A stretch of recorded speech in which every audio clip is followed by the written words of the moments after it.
تو پھر آزمائش نہیں تھی، آزمائش نہیں ہے۔ امتحان ہمیشہ اس چیز کا لیا جاتا ہے جس میں غور اور فکر اور تدبر سے کام لینا پڑے۔ بالکل ٹھیک ہو گئی ہے آواز، جزاک اللہ۔ جس میں غور فکر اور تدبر سے کام لینا پڑے۔ اللہ نے اپنی نشانیاں پھیلا دیں، پھر شور ہو رہا ہے، آپ وہیں بیٹھ جائیں۔ اللہ نے اپنی کائنات میں نشانیاں پھیلا دیں۔ کون ہے جو ان نشانیوں کو دیکھ کر رب تک پہنچے گا اور رب پر ایمان لائے گا، اور کون ہے جو ان نشانیوں کو دیکھ کر رب سے منہ موڑے گا؟ اس لیے بغیر دیکھے ڈرنا ہے۔ ڈرنے کا مطلب کیا ہے؟ اللہ کی جو ذات ہے، قرآن میں جو اللہ نے اپنا انٹروڈکشن کروایا ہے، جو اپنا تعارف کروایا ہے، وہ ایسی ذات کے طور پر نہیں کروایا جس سے ڈرا جائے۔ دیکھو، جب کوئی آپ کو ڈرانا چاہتا ہے کہ مجھ سے ڈرو، تو اپنی بدماشیوں کی پوری رپورٹ پیش کرتا ہے نا؟ کیا خیال ہے بھائی؟ کوئی علاقے میں نئے ایس ایچ او صاحب آ جائیں اور وہ چاہیں کہ پبلک مجھ سے ڈرے، تو ایک ڈنڈا لے کے وہ نکلے گا پہلے دن، اور پوری ایک پولیس موبائل ہوگی، 2-4 چیزوں کو ٹھوکریں مارے گا، 2-4 ہوٹلوں میں جا کے کپ توڑے گا، اور ایسے ہی کوئی تھوڑی سی بدماشی دکھائے گا نا اپنی۔ لوگ کیا کہیں گے؟ بھائی یہ تو بڑا سخت آدمی آ گیا۔ کیا خیال ہے؟ ایسے ہی کہیں گے نا؟ تو بڑے سخت آدمی۔ کوئی محلے کا دادا آیا، وہ نیا نیا مارکیٹ میں، وہ آتے ہی بدماشیاں شروع کر دیتا ہے۔ تو ان سب چیزوں سے انسان اس سے ڈرنا شروع۔ عجیب بات ہے، اللہ تعالیٰ کہہ رہے ہیں کہ رب سے ڈرو، مگر قرآن میں جو اللہ اپنا تعارف کروا رہے ہیں اس میں ڈرنے کا عنصر نہیں ہے۔ قرآن شروع ہو رہا ہے الحمدللہ رب العالمین، تمام تعریفیں اللہ کے لیے ہیں جو تمام جہانوں کا پالنے والا ہے۔ تو پالنے والے سے تو محبت ہوتی ہے یا ڈرا جاتا ہے؟ آپ اپنے پالنے والے کو جب دیکھتے ہو کہ جو دیکھو، بچے کو ماں پالتی ہے، تو بچہ ماں سے ڈرتا ہے یا محبت کرتا ہے؟ محبت کرتا ہے۔ وہ تو جس چیز سے ڈرے گا تو ماں کی طرف جائے گا۔ بچے کو جب بھی دنیا میں کسی بھی چیز سے ڈر لگتا ہے تو بھاگتا کہاں ہے؟ ماں کی گود کی طرف۔ اس کو پتا ہے کہ ماں بچائے گی اور ماں مجھے پالتی ہے۔ تو اللہ جو اپنا انٹروڈکشن کروا رہے ہیں قرآن مجید میں، تمام تعریفیں اللہ کے لیے ہیں جو تمام جہانوں کا مربی ہے، پالنے والا ہے۔ آگے اللہ نے اپنی صفت بیان کی، الرحمن بہت بڑا مہربان، الرحیم نہایت رحم کرنے والا۔ عربی بڑی فصیح و بلیغ زبان ہے۔ اس رحمان اور رحیم کا کوئی متبادل لفظ کسی زبان میں ہے ہی نہیں۔ انگلش میں کہتے ہیں موسٹ مرسیفل، اردو میں کہتے ہیں بڑا مہربان، حالانکہ رحمان الگ ہے، رحیم الگ ہے۔ عربی بہت فصیح و بلیغ زبان ہے۔ دیکھو اللہ کے جو 99 نام ہے نا، 99 جو قرآن میں جن کا تذکرہ ملتا ہے، ان 99 ناموں کا کسی اور زبان میں ترجمہ ہی نہیں ہو سکتا، کیونکہ دوسری زبانوں میں وہ الفاظ ہی نہیں ہیں۔ اس کو بس وہ موسٹ اور اس طرح کے الفاظ لگا لگا کے نا کوشش کرتے ہیں کہ اس کے قریب پہنچیں۔ تو اللہ نے اپنا جو تعارف کروایا الرحمن، رحمان بھی مبالغہ ہے۔ مبالغہ سمجھتے ہو؟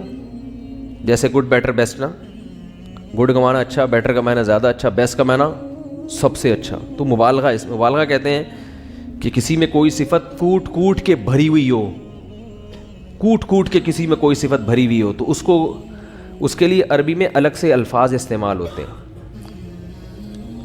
جیسے آپ یوں سمجھ لیں کہ ایک ڈرائیور ہے۔ ڈرائیور وہ ہوتا ہے، ڈرائیور کی 2 قسمیں، ایک وہ جو گاڑی چلا رہا ہو تو ہم اس کو کہیں گے یہ ڈرائیو کر رہا ہے، ضروری نہیں کہ وہ ڈرائیور بھی ہو، ہر ڈرائیو کرنے والا ڈرائیور نہیں ہوتا۔ اور ایک وہ ہوتا ہے جو گاڑی نہیں بھی چلا رہا مگر پھر بھی کیا ہے بھائی، ڈرائیور ہے۔ بات آ رہی ہے سمجھ میں؟ اس کو صیغہ صفت کہتے ہیں۔ پہلی قسم کو اسم فاعل کہتے ہیں۔ اسم فاعل کا مطلب ڈرائیو کر رہا ہے، چاہے ڈرائیور ہو یا نہ ہو، اور یہ ڈرائیو نہیں بھی کر کے کیا ہے؟ ڈرائیور ہے۔ یعنی اس کو اتنی مہارت ہے کہ اس کی گویا لقب ہے، اس کی صفت پڑ گئی ہے ڈرائیور۔ بھائی یہ بندہ کیا ہے؟ ڈرائیور ہے، چاہے وہ ڈرائیو نہیں بھی کر رہا ہو۔ اور ایک آدمی ڈرائیور نہیں ہوتا لیکن وہ جب ڈرائیو کر رہا ہوتا ہے تو ڈرائیور کہتے ہیں، جب نہیں کر رہا ہوتا تو ڈرائیور نہیں بلکہ انجینئر ہے، یہ تو ڈاکٹر ہے، یہ ڈرائیور تھوڑی ہے۔ ابھی چونکہ ڈرائیو کر رہا ہے اس لیے ہم اس کو ابھی کیا کہیں گے؟ ڈرائیور. اس معنی میں نہیں بلکہ اس معنی میں کہ ڈرائیو کر رہا ہے. تو الرحمن کا مطلب یہ نہیں کہ رحم کرنے والا، رحم کرنے والا نہیں، کیونکہ جو جس وقت رحم کر رہا ہوتا ہے اس کو راحم کہتے ہیں. راحم، رحم کر رہا ہے. رحم اس کی صفت ہے یا نہیں ہے، اس کی ذات کے ساتھ چپکی ہوئی ہے یا نہیں، راحم کا لفظ اس کو ڈیفائن نہیں کرتا. بھائی سمجھ میں نہیں آ رہا کیا ہو گیا؟ رحمان کا مطلب ایک معنی تو رحمان میں ایک کا مطلب یہ اس کی صفت لازم ہے، اس کے ساتھ یہ چپکی ہوئی ہے.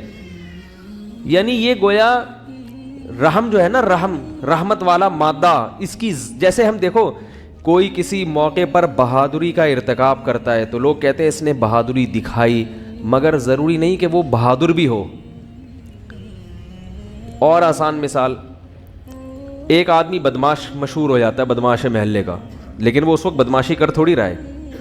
ہر وقت تو کوئی بدماش بھی بدماشی نہیں کرتا، کبھی کبھار وہ شرافت کا مظاہرہ بھی کر رہا ہوتا ہے. تبھی کہتے ہیں ہے بدماش مگر اس دفعہ اس نے بڑی شرافت دکھائی ہے، شر اور آفت نہیں دکھائی، کہتے ہیں نا. لیکن اس کی وجہ سے اس کو شریف نہیں کہتے، ہم شریف نہیں کہتے. شریف وہ ہے جو شرافت میں مشہور ہو گیا ہو، اس کے یعنی جسم کا ایک خاصہ بن چکا ہو، اس کی ایک صفت لازم بن چکی ہو کہ بھئی یہ چونکہ بندہ شریف ہے لہذا یہ تو کبھی غلط کام کرے گا ہی نہیں. تو رحمان اور رحیم یہ صیغہ صفت ہیں، یہ اس میں فاعل نہیں ہے. کیا مطلب؟ اللہ کی ذات کے ساتھ رحمت ہمیشہ کے لیے اٹیچ ہو گئی ہے، یعنی اللہ کی صفت لازم ہے کہ اس نے رحمت بہرحال کرنی ہی ہے، کرنی ہے اس نے رحمت. جیسے جو ڈرائیور ہوتا ہے نا، ڈرائیور وہ گاڑی نہیں بھی چلا رہا ہوتا تو ڈرائیونگ آنا یہ بہرحال اس کا ایک لازمی صفت ہے. یہ تو آتی جہاں بھی بٹھا دو گے چلائے گا یہ، اگرچہ بھی نہیں. پائلٹ کسے کہتے ہیں؟ ضروری نہیں جو جہاز اڑا رہا ہو بلکہ جس کو اڑانا آتا ہو. تو اسی طرح راحم عربی میں کہتے ہیں جو رحم کر رہا ہو. رحمان اور رحیم کہتے ہیں رحمت جس کی صفت لازم ہو، اس کی ذات کے ساتھ متصل ہو، یعنی اس کی عادت ہو. تو جو راحم ہوتا ہے یا رحیم یا رحمان ہوتا ہے وہ غضب والا نہیں ہوتا. بات آ رہی ہے سمجھ میں کہ نہیں آ رہی؟ غضب اس کی صفت لازمہ میں سے نہیں ہے. کبھی کبھار غصہ آئے گا اس کو، اصل اس کی صفت غضب یا انتقام نہیں ہے. تو اللہ کی بھی اصل صفت ہے رحمت، مخلوق پر کیا کرنا؟ رحم. اور اللہ نے اپنا ایک نام کریم بھی بیان کیا. رحمان اور رحیم میں کیا فرق ہے میں بھی بتاتا ہوں. اللہ نے اپنا ایک نام بیان کیا قرآن میں، کریم. کریم عربی میں مختلف معنی میں استعمال ہوتا ہے. کرم سے ہے نا بھائی، ہم پہ بھی کرم کر دو کچھ. کریم عزت دار کو بھی کہتے ہیں. علماء نے اس کا معنی بیان کیا ہے الذی یعطی بغیر استحقاق، وہ سخی جو استحقاق کے بغیر بھی عطا کرتا ہو. استحقاق گاڑا لفظ ہے. کیا مطلب؟ آپ کسی نعمت کے مستحق نہیں ہیں پھر بھی آپ کو دے رہا ہو. اس کو کیا کہتے ہیں؟ کریم. عزت دار. عزت دار آدمی جو ہے نا، پہلے زمانے میں عزت اس کو بولتے تھے کہ ایک مزدور کی تنخواہ 12,000 بنتی ہے، دے آپ کتنی رہے ہیں؟ 20,000. لوگ کہتے ہیں بڑا عزت دار آدمی ہے، یعنی اس کو اپنی جو شخصیت ہے اپنے وقار کو برقرار رکھنے کا خیال ہے. اس کا وقار لوگوں میں کیا رہے؟ برقرار رہے. کیونکہ لوگوں میں پہلے وقار سخاوت سے برقرار رہتا تھا، اب کنجوسی سے وقار برقرار رہتا ہے. حقیقت بتا رہا ہوں آپ کو. اب اگر مزدور کی تنخواہ 12,000 ہے تو اس کو دیں گے کتنے؟ 6,000، اور 6,000 روک لیں گے ترسا کے ذلیل کر کے اس کو دینے کے لیے. سمجھ رہے ہیں نا؟ اور پھر ایسے دیں گے جیسے کوئی احسان جتلا رہے ہیں اس کے اوپر. اور پھر بتاتے ہیں کہ ہم کاروبار. کتنے لوگ ہیں جو تنخواہ اس لیے نہیں دیتے کہ روک کے رکھو، جتنا پیسہ ہمارے پاس رہے گا اس کو انویسٹمنٹ کر کے کماتے رہیں گے اور ملازمین کی تنخواہیں روک کے رکھے رہیں گے. ایک صاحب مجھے کہنے لگے کہ ہر پہلی تاریخ کو ہر 5 تاریخ کو مالک مکان آ جاتا ہے گھنٹی بجانے کے لیے کرایہ چاہیے. کیسا کنجوس ہے؟ میں نے کہا کنجوس تو آپ ہو، مکان آپ اس کا استعمال کر رہے ہو، آپ کو چاہیے کہ آپ اس کے گھر کرایہ پہنچاؤ ہے بھائی. اس کا مکان پورے مہینے استعمال کر لیا، پہلی تاریخ کو آپ کے ذمے ہے کرایہ دینا. وہ کیوں آ رہا ہے آپ کے گھر میں گھنٹی بجانے کے لیے؟ آپ کیوں نہیں جا کے دے رہے اس کو؟ بہت مشکل ہے، کیا کریں. بھائی آپ نے تو پورا مکان استعمال کر لیا نا ایک مہینہ, وہ مزے تو اڑا لیے نا, بنایا اس نے, مزے آپ اڑا رہے ہو اس مکان میں. اب وہ 5 تاریخ کو آ جاتا ہے, وہ پھر بھی 5 کو اس لیے آ رہا ہے کہ چلو پہلی کو تنخواہ ملی ہوگی تو میں ایک دم نہ پہنچ جاؤں, 5 تک آپ کو اس نے سہولت دے دی. ہونا کیا چاہیے کہ آپ نے بھی تو اس کا پورے مہینے مکان استعمال کر لیا. اب آپ کا فرض بنتا ہے کہ اس کے گھر پہ آئے بغیر آپ اس کو کرایہ. تو ہمارے یہاں نا الٹی گنگا بہ رہی ہے, لوگوں کو پتہ ہی نہیں ہے کس کا حق کیا ہے. بس کوئی مانگنے آ جائے نا اپنا حق, غصہ آتا ہے کیوں مانگ رہا ہے یہ, مانگ کیوں رہا ہے یہ. تو خیر, تو کریم کسے کہتے ہیں؟ یعطی بغیر استحقاق, کہ آپ مستحق نہیں ہیں تو بھی آپ کو.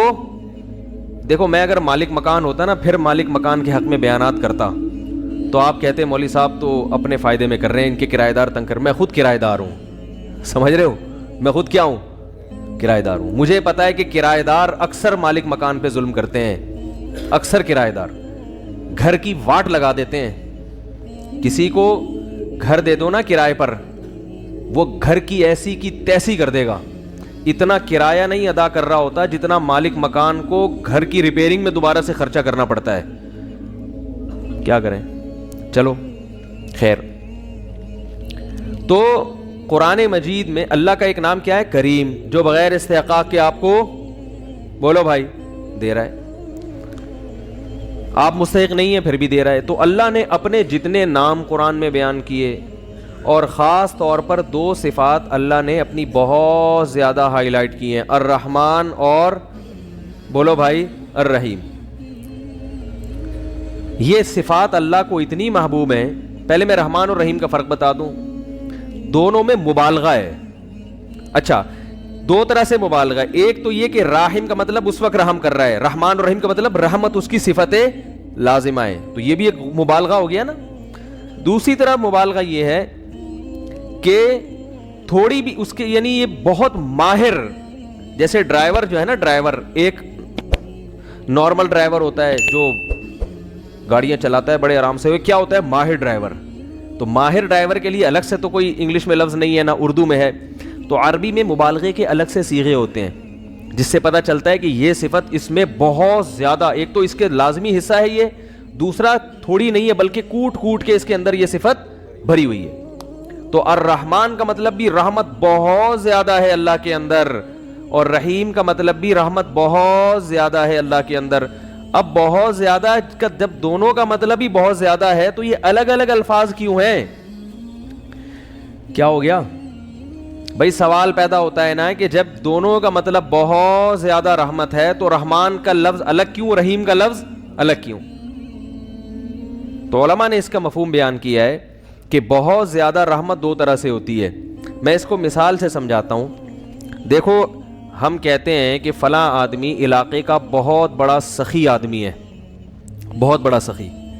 تو بہت بڑے سخی کے 2 مطلب ہوتے ہیں. ایک مطلب تو یہ کہ ہر ایک کو نوازتا ہے, کوئی بھی فقیر اس کے پاس چلا جائے قرضہ مانگنے کے لیے, بھیک مانگنے کے لیے, تو کسی کو بھی مایوس نہیں کرتا, چاہے تھوڑا دے مگر دیتا ضرور ہے. یہ بھی بہت بڑا سخی ہے. کیا خیال ہے؟ اتنا سخی تو دنیا میں کوئی نہیں ہوتا, کوئی بھی مانگے تو کچھ نہ کچھ دینا ہی ہے لازمی. اور ایک بہت بڑا سخی وہ ہوتا ہے کہ وہ ہر ایک کو نہیں دیتا. وہ پہلے تھوڑی آواز کم ہو گئی ہے اس کی, وہ تحقیق کرتا ہے, شور ابھی بھی ہو رہا ہے, وہ تحقیق کرتا ہے کہ کوئی مستحق ہے یا نہیں ہے. ہر ایک کو نہیں دیتا, اس کو پتا ہے بھائی فراڈی فقیر بہت معاشرے میں گھوم رہے ہیں, کوئی بھی آئے گا تو بیوقوف بنا سکتا ہے, وہ تحقیق کرتا ہے. لیکن جب تحقیق سے ثابت ہو جائے کہ یہ واقعی مستحق ہے تو پھر تھوڑا نہیں دیتا, پھر چھپڑ پھاڑ کے دیتا ہے اس کو. اس کو بھی لوگ کیا کہتے ہیں؟ یار بڑا آدمی ہے بھائی, بڑا سخی آدمی ہے. تو اللہ تعالیٰ میں جو رحمت والی صفت ہے, یہ دونوں صفتیں اعلیٰ وجہ الکمال ہیں. الرحمن کا مطلب اس کی رحمت سے کوئی بھی بچا ہوا نہیں ہے, کوئی ایسی مخلوق نہیں ہے جس پہ اللہ نے رحم نہ کیا ہو. اور رحیم کا مطلب رحم بھی تھوڑا نہیں کرتا, بہت زیادہ کر رہا ہوتا ہے. تھوڑا رحم نہیں بلکہ بہت زیادہ رحم کرتا ہے وہ. اسی وجہ سے علماء کہتے ہیں کہ رحمان اللہ دنیا میں ہے اور رحیم آخرت میں ہوگا. یہ ایک مفہوم بیان کیا گیا ہے. رحمان کا مطلب ہر ایک پر رحم کر رہا ہے, کافر پر بھی اور مسلمان پر بھی. لیکن رحیم صرف کس کے لیے ہوگا؟ مسلمان کے لیے آخرت میں, جو جنت کی صورت میں ان پر رحم کرے گا, جس کی کوئی مثال نہیں ملتی. جنت ایسی اللہ نے بنائی ہے کہ بہت تھوڑا عمل ہم نے کیا اور اللہ اس کا بدلہ بہت زیادہ دے گا. جنت, آج لوگ جنت کا بھی مذاق اڑاتے ہیں. مولانا طارق جمیل صاحب کا بیان ہونے والا تھا یونیورسٹی میں, تو کسی نے فیس بک پہ پوسٹ لگائی ہوئی تھی کہ وہ یونیورسٹی کی لڑکیوں کے ساتھ کہیں گئے ہوں گے تفریح کرنے کے لیے, تو ابھی ہم نے دنیا کی حوریں دیکھی, اب کل ہم جنت کی حوروں پر بیان سنیں گے. ابھی ہم نے دنیا کی حوریں دیکھی, اب کل ہم کس پر بیان سنیں گے؟ جنت کی حوروں پر. ٹھیک ہے, اس طرح کی پوسٹ چلانے والے کا مقصد کوئی جنت کا مذاق اڑانا نہیں ہوگا, لیکن حقیقت ایسی چیزوں سے جنت کی اہمیت کم ہو جاتی ہے, ایک مذاق بن جاتی ہے کہ اچھا ایک چلو یہ بھی ایک حور ہے تو وہ بھی ایک حور ہے. تو اس طرح کی پوسٹ نہیں چلانی چاہیے. میں یہ نہیں کہہ رہا وہ گستاخ رسول ہیں اور گستاخ ہیں ان کا سر قلم کر دو, اور اتنا بھی فری ہونے کی ضرورت, جذباتی ہونے کی ضرورت نہیں ہے. بعض دفعہ انسان کی توجہ نہیں ہوتی, وہ ایک چیز مزاح میں کر دیتا ہے, لیکن میں نہیں کہہ رہا کہ وہ یہودی ایجنٹ ہے, پری پلان یہ کام کیا ہے. یہ لونڈے لپاڑے جو آج کل مارکیٹ میں آ رہے ہیں سب کچھ چلا دیتے ہیں, لیکن حقیقت کیا ہے کہ اس طرح کی جو چیزیں ہیں وہ جنت کا کسی بھی طرح سے مذاق نہ اڑایا جائے. جنت ایک حقیقت ہے, بہت بڑی حقیقت ہے, اور خاص طور پر جنت میں حوروں کا بہت مذاق اڑایا جاتا ہے. یہ لبرل لوگ اڑاتے ہیں کہ یہ مولوی لوگوں کو حوروں کی لالچ میں بیوقوف بنا کے. ایک لبرل تھا بلکہ ایتھیسٹ تھا, اس نے ایک لمبے چوڑے کمنٹس کیے ہوئے تھے یوٹیوب پہ ایک میرے بیان پہ, کیونکہ وہ بیان انہی لوگوں کے خلاف تھا جو مذہب کے خلاف ہیں. اس نے یہ چلایا ہوا تھا کہ یہ مولویوں نے جنت میں بھی جنسی ہوس اور ان سب چیزوں کا لوگوں کو لالچ دی ہوئی ہے. دنیا میں یہ 4 شادیوں کی لالچ دی ہوئی ہے ان لوگوں نے, ہوس, جنسی ہوس, اس کو نام دیا تھا جنسی ہوس کا. اور جنت میں بھی یہ لوگوں کو ٹھرکی بناتے ہیں, جنسی ہوس کا شکار کر کے حوروں کی لالچ دیتے ہیں, ایسی خوبصورت ہوں گی, یہ ہوگا, فلانا ہوگا, ڈمکانا ہوگا. تو یہ بڑے اس نے کمنٹس کیے ہوئے تھے. یہ جو دور ہے نا یہ پروپیگنڈے کا دور ہے, بہت سے لوگ متاثر ہوتے ہیں ایسے کمنٹس کے. تو میں نے نیچے اس میں یہ لکھا کہ یہ جو صاحب اس نے بہت زیادہ اعتراضات کیے تھے اسلام پر, تو میں نے نیچے کمنٹس میں یہ لکھا تھا کہ یہ صاحب جو بھی ہیں اسلام پر اعتراضات کر رہے ہیں, یہ مجھ سے آ کے ملیں. بات آ رہی ہے سمجھ میں؟ تمیز سے بیٹھے میرے پاس, میں ان سے انشاءاللہ محبت سے بات کروں گا. اب بھی اگر وہ صاحب میرا بیان سن رہے ہیں, لائیو جاتا ہے بیان, اس قسم کے کوئی بھی لوگ ہیں, یہ لوگ ڈرتے ہیں کہ مولوی کے پاس آئے تو یہ کہیں ٹکر نہ مار دیں اور کوئی قتل نہ کر دیں, ایسا کچھ نہیں ہے. جس کو اسلام پر واقعی اعتراضات ہیں, چاہے یہ اعتراض ہو کہ جنت میں حوروں کی لالچ دے کے یہ جنسی ہوس کا مریض بنا رہے ہیں نوجوانوں کو, کوئی بھی بات ہے نا, تمیز سے یوٹیوب پہ کمنٹس نہ کریں, تمیز سے آئیں, بیٹھیں. میں ایسے لوگوں کو وقت دینے کے لیے تیار ہوں. اگر وہ انشاءاللہ چاہے گا بات کو سمجھنا سننا, بہت تمیز سے بات ہوگی. پھڈے بازی لوگ یہ سمجھتے ہیں ہم نے اگر یہ کر دیا تو گستاخی کا میں گستاخی کا فتویٰ نہیں لگاؤں گا, کیونکہ ایک آدمی مانتا ہی نہیں ہے اسلام کو, تو میں کیسے, وہ تو جو آپ کے دل میں ہے, جو آپ کے دل میں اسلام کے بارے میں, علماء کے بارے میں, مولویوں کے بارے میں جو کچھ آپ کے دل میں بھرا ہوا ہے, آپ آ کے میرے سامنے بتائیں, میں انشاءاللہ تمیز سے پوری بات سنوں گا, غصے کا اظہار بولو بھائی نہیں کروں. جو کہنا ہے میرے کسی کو بیٹھنے بھی نہیں دوں گا پڑوس, کہیں ایسا نہ وہ اٹھ کے کوڑ دے, وہ جذباتی ہوتے نا, یہ ہمارے نبی کو یہ بولا. تو بھائی آئے تمیز سے بیٹھ کے بات کرے, انشاءاللہ اس کے اشکالات اللہ نے چاہا تو ہم حل کریں گے. اسلام میں اتنی جان ہے, اتنی طاقت ہے کہ وہ اپنا لوہا منوا سکتا ہے. ہاں جو سمجھنا ہی نہ چاہے, جس کو باقاعدہ پروپیگنڈے ہی کے لیے بٹھایا گیا ہو, جس نے یہ فیصلہ کر لیا ہو کہ میں نے ماننی نہیں ہے, تو پھر اس کا دنیا میں کوئی بھی علاج نہیں ہے. پھر تو یہ کہ ہم سمجھائیں گے. کچھ دن پہلے ایسے صاحب آئے تھے اسلام پر اعتراضات کی, میں نے ہر اعتراض کا جواب دیا, وہ خاموش ہو گئے بالکل. پھر کہنے لگے سمجھ میں نہیں آ رہا. میں نے کہا میں تو اس سے زیادہ نہیں سمجھا سکتا, اب ہدایت کس کے ہاتھ میں ہے؟ اللہ کے ہاتھ میں. کچھ ایسے بھی ہیں جو سمجھ میں آ گیا ان کے. کتنے لوگ الحمدللہ مسلمان ہو چکے ہیں, کتنے ایتھیسٹ ہیں جو ایتھیزم سے توبہ کر چکے ہیں. وہ ان کے بھی میسج آتے ہیں کہ حضرت میں مکمل لبرل آدمی تھا, سارا دن اسلام کے خلاف بولتا تھا, الحمدللہ بیانات سن کے اللہ نے مجھے ہدایت دے دی ہے اور مجھے اسلام سمجھ میں آ گیا ہے, اسلام سے محبت ہو گئی ہے. تو تمیز سے بیٹھ کر بات کرو. اس طرح پروپیگنڈا کرنا, ایبیوز لینگویج استعمال کرنا, یہ شریف لوگوں کا کام نہیں ہے. تو اللہ تعالیٰ نے جو اجر رکھا ہے جنت میں وہ وہی چیزیں رکھی ہیں جو دنیا میں اللہ نے ہمیں دکھائی ہیں. تو اس لیے یاد رکھو جنت کو معمولی چیز نہ سمجھیں. یہ ایک حقیقت ہے. جن کی سمجھ میں آ گئیں تو قرآن ان کے حالات بھی بیان کرتا ہے. آپ اسلاف کے حالات دیکھو, اسلاف کے حالات. راتوں کو جاگتے تھے جنت کی لالچ میں. دنیا میں تھوڑی سی چیز کی ہمیں لالچ ہو جائے کیسے پاگل ہوتے چلے جاتے ہیں. اور یاد رکھو یہ جو اللہ نے جنت اور جہنم, ہاں میں پہلے وہ بات مکمل کر لوں جلدی سے. رحمان کا مطلب کیا ہوتا ہے؟ سب پہ رحم کرتا ہے. رحیم کا مطلب رحمت بھی بہت زیادہ کرتا ہے. تو یہ بہت زیادہ رحمت بعض علماء کی رائے کے مطابق کہاں ہوگی؟ میری رائے تو یہ ہے کہ اللہ نے دنیا میں بھی بہت زیادہ رحمت کی ہے, اور جنت تو بہت ہی زیادہ ہے, وہ تو بہت زیادہ ہے. تو اب اللہ نے اپنی جو صفات بیان کی ہیں وہ بہت مہربان اور نہایت رحم کرنے والا. تو اس میں ڈرنے کا تو کوئی, پھر ڈریں کیوں بھائی؟ جب اللہ رحم کرنے والا ہے, کیسی رحمت ہے؟ حدیث میں آتا ہے کہ جب اللہ نے اس کائنات کو بنایا, دیکھو جب بھی کوئی نیا ملک بنتا ہے تو ایک قانون بنتا ہے نا, دستور بنتا ہے, آئین بنتا ہے. کیا خیال ہے؟ کیا ہو گیا بھائی؟ ایسا ہوتا ہے کہ نہیں ہوتا؟ جب بھی کوئی نئی ریاست وجود میں آتی ہے تو قانون بنتا ہے کہ بھائی اس ریاست میں اس آئین کے تحت سب سے پہلے یہ لکھا جاتا ہے یہ ایک لبرل حکومت ہوگی یا مذہبی حکومت ہوگی. کیا خیال ہے؟ جمہوری طرز پہ ہوگا یا آمریت اس میں رہے گی, بادشاہت ہے یا جمہوریت ہے, سب چیزیں طے ہو جاتی ہیں. تو نبی صلی اللہ علیہ وسلم نے ارشاد فرمایا کہ اول ما خلق اللہ القلم. جب اللہ نے اس کائنات کو بنایا نا تو کائنات بنانے کے بعد اب اس کے لیے آئین لکھنا تھا. اللہ نے آئین تیار کرنا تھا نا, ایک لا, کہ کیا کیا کس اصول کے تحت اس کائنات کو میں چلاؤں گا. تو لکھنے کے لیے سب سے پہلے کیا چاہیے؟ قلم. یہ ہمیں سمجھانے کے لیے مثالیں دی گئی ہیں. تو اول ما خلق اللہ القلم, اللہ نے سب سے پہلی چیز کیا بنائی؟ قلم. اب یہ دستور, اب اللہ کو الیکشن کرانے کی ضرورت نہیں ہے, سینٹ سے منظور کرانے کی ضرورت نہیں ہے, خود ہی اللہ نے اپنے لیے آئین بنایا جس آئین کا اللہ پابند ہوگا. عجیب دیکھو, یعنی اللہ دستور لکھ رہے ہیں کس کے لیے؟ اپنے آپ کو پابند کرنے کے لیے. خود اللہ اپنے آپ کو پابند کرنے کے, میں ان اصولوں کا پابند رہوں گا. یہ تعبیرات ہیں. فرمایا سب سے پہلی چیز جو اللہ نے اس قلم سے لکھی ہے, سب سے پہلی چیز بنائی قلم, اور اس سے کیا لکھا؟ سب سے پہلا لفظ جو اللہ نے لکھا ہے سبقت رحمتی علی غضبی, کہ میری رحمت میرے غصے پر غالب رہے گی. میری رحمت میرے غصے پر, یعنی اصول قیامت تک کے لیے اللہ نے ہمیشہ کے لیے بنا دیا. کیا مطلب؟ رحمت کی کوئی ریزن نہیں ہوگی.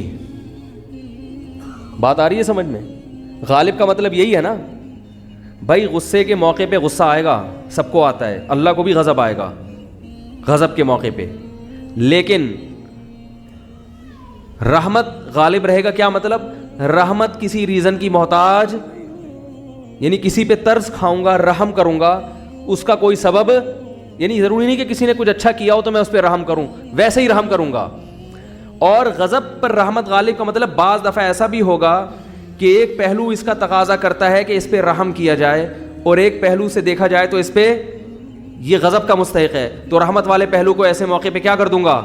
بولو بھائی, غالب. رحمت والے پہلو کو کیا کر دوں گا؟ غالب. تو یہ نہیں کہا کہ میرے اندر غضب ہی نہیں ہے, غضب کبھی پھر تو جہنم ہی نہ بناتا اللہ تعالیٰ, نافرمانوں کو کبھی سزا دیتا ہی نہیں. کیا مطلب؟ رحمت کے آثار زیادہ مرتب ہوں گے, معاف کرنے کا عنصر زیادہ رہے گا, سزا دینے کا عنصر ختم نہیں ہوگا, کم ہوگا. تبھی دیکھو قرآن میں آتا ہے وَيَعْفُ عَنْ كَثِيرٌ, فرمایا بہت ساری مصیبتیں تمہاری بدعمالیوں کی وجہ سے آتی ہیں, لیکن ساتھ ساتھ یہ بھی بتا دیا وَيَعْفُ عَنْ كَثِيرٌ, ساری بدعمالیوں کی سزا میں نہیں دیتا, بہت ساری خطائیں کیا کرتا ہوں؟ معاف کرتا ہوں. یعفو مٹا دیتا ہوں. ہمیں تو بہت تھوڑی غلطیوں کی سزا مل رہی ہوتی ہے, اس پہ ہم اتنا چیخ رہے ہوتے ہیں, سب غلطیوں کی ملنا شروع ہو جائے تو کسی قابل ہی نہ رہیں. زیادہ تر کیا کر رہا ہوں؟ معاف, اور وہ بھی بغیر, یعنی بغیر وجہ کے. اور اگر معافی کی وجہ ہو, یعنی غلطی کر کے توبہ کر لی, پھر یہ اللہ نے اپنے اوپر لکھ دیا ہے کہ توبہ کرنے والے کو کیا کروں گا. آئین میں کیا لکھا ہے اللہ نے؟ جو توبہ کرے گا تو اپنے اوپر معافی کو کیا کر لیا اللہ نے؟ واجب. توبہ کو واجب کر لیا. 99 سال تک کوئی گناہوں میں مبتلا رہے, 99 سال میں اس کافر کو خیال آیا آج میں توبہ کر کے اسلام کی طرف آتا ہوں, آج میں گناہوں سے توبہ کرتا ہوں, تو اس کے آنے میں تو دیر ہو سکتی ہے, اللہ کے معاف کرنے میں دیر نہیں ہو سکتی. کیسے عجیب الفاظ ہیں حدیث کے. یا عبادی لو بلغت ذنوبک عنان السماء ثم استغفرونی لغفرت لکم ولا ابالی. یہ لا ابالی کے الفاظ بڑے عجیب ہیں. نبی نے فرمایا کہ اللہ تعالیٰ کہتے ہیں کہ اے میرے بندو، اگر تم گناہ کر کر کے زمین اور آسمان کے خلا کو پر کر دو، بھر دیا تم نے گناہوں سے، اب سچے دل سے توبہ کر رہے ہو، اے اللہ اب سے اپنی زندگی کیا کر رہا ہوں میں. توبہ کا مطلب یہ نہیں استغفار کی تسبیح ہو، یا اللہ اب جو کچھ ہو چکا معاف کر دے، آئندہ نہیں کروں گا. یہ اس جذبے سے جو توبہ کرے گا تو فرمایا معاف کر دوں گا. بس اتنا کافی ہونا چاہیے نا بھائی. بات مکمل ہو گئی. اللہ نے اصول بیان کر دیا کہ اگر زمین آسمان کے خلا کو بھر دیا گناہوں سے، توبہ کر لی تو کیا کر دوں گا، معاف. ختم ہو گئی بھائی. ہمیں اصول سمجھ میں آ گیا بھائی. توبہ کا دروازہ موت تک کھلا ہوا ہے، ختم. آگے اللہ کو یہ کہنے کی کیا ضرورت تھی والا ابالی، معاف کرنے میں کسی کی پرواہ نہیں کروں، یہ کہنے کی کیا ضرورت تھی. بہت مشکل ہے سمجھانا بھائی. اس الفاظ کا بظاہر کوئی تک بنتا ہے بھئی. اللہ کو کیا ضرورت کسی کی پرواہ کی، اور کون ہے. اصل بات یہ کہ ممکن ہے بہت سے نیک لوگوں کو اعتراض ہو کہ اللہ ہم 20 سال سے شروع سے ہم نیک ہیں، یہ کمبخت 90 سال تک عیاشی کرتا رہا ہے، اب آ رہا ہے، اب یہ بھی جنت میں، ہم بھی جنت میں. یہ کیا بات ہو بھائی. ممکن ہے فرشتوں کو اعتراض ہو، اے اللہ یہ کیا، یہ تو 2 لفظ توبہ کے تو ہر آدمی بول سکتا ہے بڑے آرام سے بیٹھے بیٹھے ہیں بھائی. مثال کے طور پر ابھی جو کیسز چل رہے ہیں مختلف ہمارے سیاستدانوں پہ، اگر وہ کہتے ہیں ہم معافی مانگتے ہیں قوم کے سامنے، قوم چھوڑے گی؟ بولے یار بھائی اتنے پیسے کھا گئے ہیں، قوم یہی بولے گی نا بھائی یہ کیا مسئلہ ہے ایسے کیسے معاف کرنے. کیا خیال ہے بھائی. یا کسی نے اور جرائم کیے ہوں، بہت سارے کیسز چل رہے ہوں، وہ 2 لفظ بولے معاف کر دو، تو عجیب بات ہے کہ معافی مانگنے کے لیے بھی یہ لوگ تیار نہیں ہوتے. تو لیکن اللہ کیا کہہ رہے ہیں کہ زمین اور آسمان کے خلا کو بھر دیا ہو گناہ، تھک گیا ہو گناہ کر کر کے، اور پھر مجھ سے معافی مانگے. معافی کا وہ مطلب جو میں بیان کر رہا ہوں، آئندہ نہیں کروں گا، بس اب میری زندگی بولو بھائی چینج، ختم، اب میں چینج ہو رہا ہوں. تو اللہ فرماتے ہیں اصول کیا ہے، معاف کروں گا اور کسی کی پرواہ، کسی مولوی کی پرواہ نہیں. مولوی بولیں گے، مولوی صاحب بولیں گے اللہ ہم بچپن سے نماز پڑھتے آ رہے ہیں، یہ بھی کم وقت ابھی آیا ہے بھائی اس کو بھی تو معاف کر رہا ہے. وہ اتنے لوگوں کو اس نے قتل کر دیا، یہ 99 انسانوں کے قاتل نے توبہ کی تھی نا، اب وہ مقتول کہہ سکتے ہیں اللہ ہمیں تو مروا دیا صحیح ہے نا، اس نے ہمیں مار دیا سب کو. 100 وہ راہب کہے گا کہ میں نے اس کو بولا تھا کہ توبہ نہیں ہو سکتی، سینچری پوری کر کے اس نے مجھے بھی قتل کر دیا. وہ حدیث میں واقعہ آتا ہے نا، لیکن 99 انسانوں کو ایک شخص نے قتل کیا. تو ایک راہب کے پاس گیا، ایک بزرگ کے پاس گیا، کہنے لگا میں نے 99 کو قتل کیا، کیا میری توبہ قبول ہو سکتی ہے؟ اس نے کہا نہیں ہو سکتی. اس نے کہا چلو پھر سینچری پوری کرو یار، 99 کا تو کوئی حساب بنتا ہی نہیں ہے، جب جانا ہی جہنم میں ہے تو کچھ کر کے تو جاؤ نا. راہب کو بھی مار دیا ٹھیک ہے نا، 100 آدمی قتل کر دیے. پھر کسی عالم کے پاس گیا، بھئی میں نے 100 انسانوں کا قتل کیا، کیا میری توبہ قبول ہو سکتی ہے؟ اس عالم نے کہا کیوں نہیں ہو سکتی بھائی، اللہ سے معافی مانگ رہے ہو، اللہ معاف کرنے والا ہے، توبہ کرو. وہ عالم تھے نا، علم تھا ان کے پاس، ان کو پتا تھا کہ اگر میں نے بول دیا تو 101 ہو جائیں گے کیا ہو جائیں گے؟ 101 ہو جائیں گے. اور یہ بھی اللہ سے بھی ڈر تھا ان کو. تو فرمایا اللہ ابالی، اللہ کہتے ہیں مجھے کسی کی پرواہ نہیں ہے، کیونکہ یغفر لمن یشاء، میں کوئی جمہوری طرز کا حاکم نہیں ہوں کہ الیکشن سے مجھے سلیکٹ کیا ہو، مجھے مخلوق کے سامنے جواب دینا ہو کہ بھائی کیوں. اصل میں اس کی وجہ یہ تھی کہ دیکھو نا ایکچولی اگر ہم اس طرح سے معافی کا آپشن نہ رکھیں تو پھر تو کوئی توبہ کرے گا ہی نہیں، اس لیے ایکچولی اس میں نہ اللہ فرماتے ہیں مجھے اس کی ضرورت نہیں ہے، میں خدا ہوں، تمہارے مشورے سے میں خدا نہیں بنا، ٹھیک ہے نا. تو میں نے شروع میں لکھ دیا تھا کہ میری رحمت میرے غصے پہ غالب. یہ تمہاری اسمبلی نہیں ہے کہ ہر تھوڑے دن میں آئین چینج ہو رہا ہے. 73 کے آئین کے تناظر میں کچھ اور تھا اور 75 کے آئین کے تناظر میں، تو یہ اسمبلی تھوڑی ہے. میں نے شروع میں ہی بات لکھ دی تھی میری رحمت میرے غصے پہ غالب. تو جب تک یہ قتل کر رہا تھا میرا غصہ تھا، اب چونکہ میری طرف آ رہا ہے تو رحمت و غصے کو کچل کے فنا کر دے گی، رحمت غالب آئے گی، کیونکہ یہ لکھ دیا میں نے آئین میں. سب سے پہلے میں نے قلم بنا کے جو چیز سب سے پہلے لکھی تھی، جو سب سے پہلے منظور ہوا قانون، اسی کو میں اگر خلاف ورزی شروع کر دوں تو یہ کیسی بات ہوئی. تو لا ابالی، کسی کی پرواہ نہیں کروں. تو لیکن یاد رکھو توبہ کا دروازہ تو کھلا ہوا ہے، لیکن توبہ کی توفیق بسا اوقات سلب ہو جاتی ہے گناہ کر کر کے. توبہ میں تاخیر نہ کیا کرو اس چکر میں کہ ہم بھی جب 99 کے ہو جائیں گے تو ہم بھی توبہ کر لیں گے, کیونکہ 99 تک پہنچنے کا یقین نہیں ہے, کچھ پتہ نہیں کب موت آ جائے. اور دوسری بات یہ کہ ضروری نہیں کہ ہمیشہ توبہ کا جذبہ بھی پیدا ہو. ابھی اگر جذبہ ہے, یہ جذبہ ضروری نہیں کہ برقرار رہے. لوگ ایمان کے ڈاکے دار بیٹھے ہوئے ہیں جو آپ کا ایمان سلب کر لیں گے, آپ کو توبہ کی اہمیت ہی دل سے ختم ہو جائے گی. بعض دفعہ دل گناہوں میں اتنا مست ہو جاتا ہے کہ انسان توبہ کا تصور ہی, تبھی بوڑھوں میں توبہ کا ریشو کم ہوتا ہے, جوانوں میں زیادہ ہوتا ہے. یقین نہ آئے تو دیکھ لو سروے کر کے, بوڑھے لوگ اسلام کم قبول کرتے ہیں, جوانوں میں اسلام قبول کرنے کا ریشو زیادہ ہے. حالانکہ جوانی میں جو غیر مسلم اسلام لا رہا ہے اس کی عیاشیاں چھوٹ رہی ہیں. کیا خیال ہے؟ بوڑھے کے لیے تو اسلام آسان ہے نا بھائی, جو کفر کی حالت میں آپ نے عیاشیاں کی, بڑھاپے میں تو اب وہ عیاشیاں نہیں ہو سکتی. اب اسلام لانے میں کیا جا رہے ہیں, صرف کلمہ پڑھو, پھر بھی نہیں پڑھتے وہ. بڑھاپے میں اسلام لانا آسان ہے مگر اسلام لانے کا ریشو کم ہے. اس سے پتہ چلتا ہے دیکھنے میں آسان ہے, حقیقت میں آسان نہیں ہے, کیونکہ قوت فیصلہ ختم ہو جاتی ہے. جوانی میں عیاشی آسان ہے مگر توبہ بھی بظاہر مشکل ہے, مگر حقیقت میں کیا ہے, آسان. اس کی ایک سائنٹیفک لاجک بھی ہے. وہ لاجک یہ ہے کہ انسان جب جوان ہوتا ہے تو گناہ کی طرف جیسے اس کی رغبت بہت زیادہ ہوتی ہے, اس کی بریکیں بھی اسی حساب سے مضبوط ہوتی ہیں. دیکھو نئی گاڑی کا ایکسیلیٹر جیسے تیز ہوگا نا, بریکیں بھی کیا ہوں گی, کیا ہو گیا بھائی, نئی گاڑی کا ایکسیلیٹر ایسا ہوتا ہے کہ ادھر اشارہ کیا, پاؤں رکھا اور زوں کر کے بھاگی, تو بریک بھی ذرا سی آپ اشارہ چاہیے بریک کو, ایک دم ٹھا کر کے رکے گی. کیا خیال ہے, الٹ جائے گی مگر چلے گی نہیں آگے. اعصاب مضبوط ہوتے ہیں انسان کے جوانی میں. جیسے رغبت ہو رہی ہے نا گناہ کی طرف, تو اگر وہ برداشت کر کے بچنا چاہے گا ایسے ہی بریکیں بھی کیا ہوں گی, بولو بھائی, مضبوط. اور پرانی گاڑی میں کیا ہوتا ہے, پورا ایکسیلیٹر پہ پاؤں رکھ کے کھڑے ہو جاؤ, پھر وہ ڈک ڈک ڈک کر کے چلے گی آگے. جس طرف آپ جانا چاہ رہے ہو ادھر جائے گی, سوچے گی پہلے جانا ہے کہ نہیں جانا ہے بھائی, جائے گی, ٹک ٹک ٹک ٹک ٹک آواز آئے گی, شور زیادہ مچائے گی, کام کم کرے گی. شور بہت مچائے گی, ہاں ہاں آوازیں آ رہی ہیں, آدمی کہے گا پتہ نہیں شاید میں نائٹ رائڈر میں بیٹھا ہوا ہوں. پھر وہ اتنی آرام سے پک اپ پکڑے گی.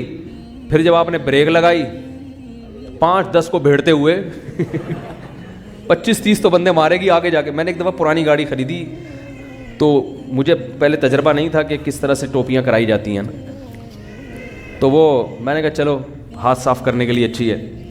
تو میں جب وہ ڈرائیور جو بیچ رہے تھے نا گاڑی, ان کے ساتھ سائڈ پہ بیٹھا, اچھا میں گاڑی چلانے کے لیے بیٹھا, میں نے کہا چیک کروں, تو ایکسیلیٹر کا یہی حال تھا جو میں نے آپ کو بتایا. انہوں نے زمین آسمان کے قلابیں ملا دیے گاڑی کی تعریف میں. یہ گاڑی 78 کرولا ہے, 78 کرولا جو ہے نا, ساری ٹیکسیوں میں یہی چل رہی ہے, 78 کرولا نام تھا بھائی 78 کرولا کا. ہم نے کہا چلو یار میں 75 کا ہوں تو 78 کی پھر بھی ہم سے تو نہیں ہے. تو ہم نے کہا ہاتھ صاف کرنے کے لیے اچھی ہے. اب ہم جب بیٹھے تو اس میں عجیب چیزیں آ رہی ہیں. تو میں نے جب سب سے زیادہ جب مجھے دھچکا لگا نا, بریک لگائی تو نہیں لگی. تو انہوں نے کہا اس کی بریک 3-4 دفعہ لگائیں گے تو لگے گی.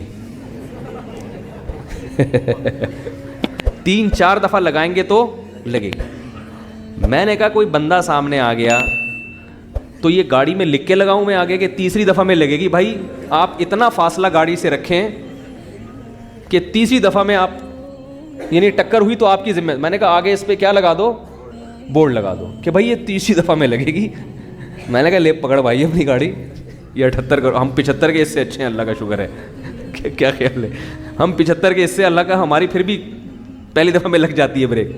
تو انسان کی عمر, مقصد بوڑھوں کا مذاق اڑانا ہرگز نہیں ہے, لیکن ایک حقیقت ہے کہ جب انسان کی عمر زیادہ ہوتی ہے تو اس کی میں اندر خواہشات تو کم ہوتی ہیں, لیکن اگر کسی طرف اس کا دل مائل ہو گیا تو بریک نہیں لگی. اس میں اعصابی قوت نہیں ہوتی, وہ روک نہیں پائے گا اپنے آپ کو. اسی وجہ سے وہ اگر بد نظری جوانی میں نہیں چھوٹی تو بڑھاپے میں نہیں چھوٹتی. جوانی میں آپ کنجوس تھے تو بڑھاپے میں سخی نہیں ہو سکتے, یہ دماغ میں رکھو, ٹھیک ہے نا. جوانی میں آپ نے اچھے کام نہیں کیے تو بڑھاپے میں اب تیر نہیں مارو گے. یہ جو بوڑھے ہمیں مسجدوں میں نظر آتے ہیں یا اچھے کام کرتے ہوئے, یہ وہ ہوتے ہیں جنہوں نے جوانی اچھی گزاری ہوتی ہے. بڑھاپے میں فلمیں دیکھنے کا شوق بڑھتا ہے, یاد رکھو. بوڑھوں میں جو انٹرنیٹ پر بیہودہ فلمیں دیکھنے کا رجحان ہے وہ زیادہ ہے ان بوڑھوں میں جن کو جوانی میں یہ چسکے لگ چکے تھے. حالانکہ ان کو وہ لذت نہیں آتی, وہ مزہ نہیں آتا, مگر ان سے برداشت نہیں ہوتا. جس نے جوانی میں کنٹرول کر کے چھوڑ دی بڑھاپا اچھا گزرے گا اس کا. تو بریک جو ہے نا, جیسے آپ کا ایکسیلیٹر تیز ہے تو بریکیں بھی ابھی کیا ہیں, مضبوط ہیں. تو یاد رکھو اسی طرح غیر مسلم وہ اس کو عیاشی نظر آتی ہے کفر میں, لیکن اسلام لانے والے بھی کیا ہوتے ہیں, جوان ہی ہوتے ہیں زیادہ تر. جوانوں کو عیاشی بھی, لیکن وہ چھوڑ دیتے ہیں, برداشت کرتے ہیں سب. بڑھاپے میں اسلام بہت آسان ہے, مگر بوڑھوں میں اسلام کا ریشو ختم تو نہیں ہے لیکن بہت کم ہے. وہ نہیں آتے, وہ کہتے ہیں چھوڑو یار ایک زندگی گزارنے بس. حالانکہ ان کو پتہ ہے کہ ہم غلط مذہب پہ تھے, کیا جا رہا ہے کلمہ پڑھنے میں بھائی. اب آپ کو تو اب ساری زندگی نماز کبھی نہیں, ہم کہیں گے حج بھی اب اس بڑھاپے میں فرض نہیں ہوگا, کچھ بھی نہیں کرنا ہے, ایک کلمہ پڑھنا ہے, 5 ٹائم نمازیں شروع کر دینی ہے. رمضان کے روزوں میں بھی رعایت ہو گئی ہے کہ جو بہت زیادہ بوڑھا ہو وہ فدیہ بھی دے سکتا ہے. کچھ بھی نہیں کرنا, کلمہ پڑھنا ہے اور اسی گھر میں رہ لو. یہ تھوڑی کہہ رہے خاندان کو چھوڑ کے جاؤ, لیکن ایک کلمہ زبان سے نہیں نکلے, وہ قوت فیصلہ ختم ہو گئی, کانفیڈنس ختم ہو گیا, وہ ذرا سی بھی مخالفت برداشت کرنے کی صلاحیت نہیں رہی. تو اس لیے اس امید پر کہ اللہ 99 سال میں توبہ قبول کرتا ہے, 99 کا انتظار مت کرو. اور ایک بات یہ بھی رکھو کہ توبہ تو قبول ہوگی مگر وہ مقام نہیں ملے گا جو اس شخص کا ہے جو شروع سے دین پہ چلتا آ رہا ہے. سمجھ میں آ رہی ہے بات, جو شروع سے دین, کیونکہ وہ کئی سال سے نماز پر ہے تو وہ اتنا آگے جا چکا ہے کہ اب آپ نے ٹریک چینج کر تو دیا, جہنم والا ٹریک نہیں اب جنت والا ہے, لیکن وہ بہت آگے جا چکا ہے اور آپ اس سے بہت پیچھے ہو, بہت پیچھے ہو. وہاں تک اب وہ نکل گئے آگے. تبھی قرآن میں آتا ہے والسابقون السابقون اولئک المقربون. کچھ لوگ اہل جنت میں سے ہوں گے اور کچھ سابقین میں سے ہوں گے جو جنت میں بھی بہت آگے جا چکے ہوں گے.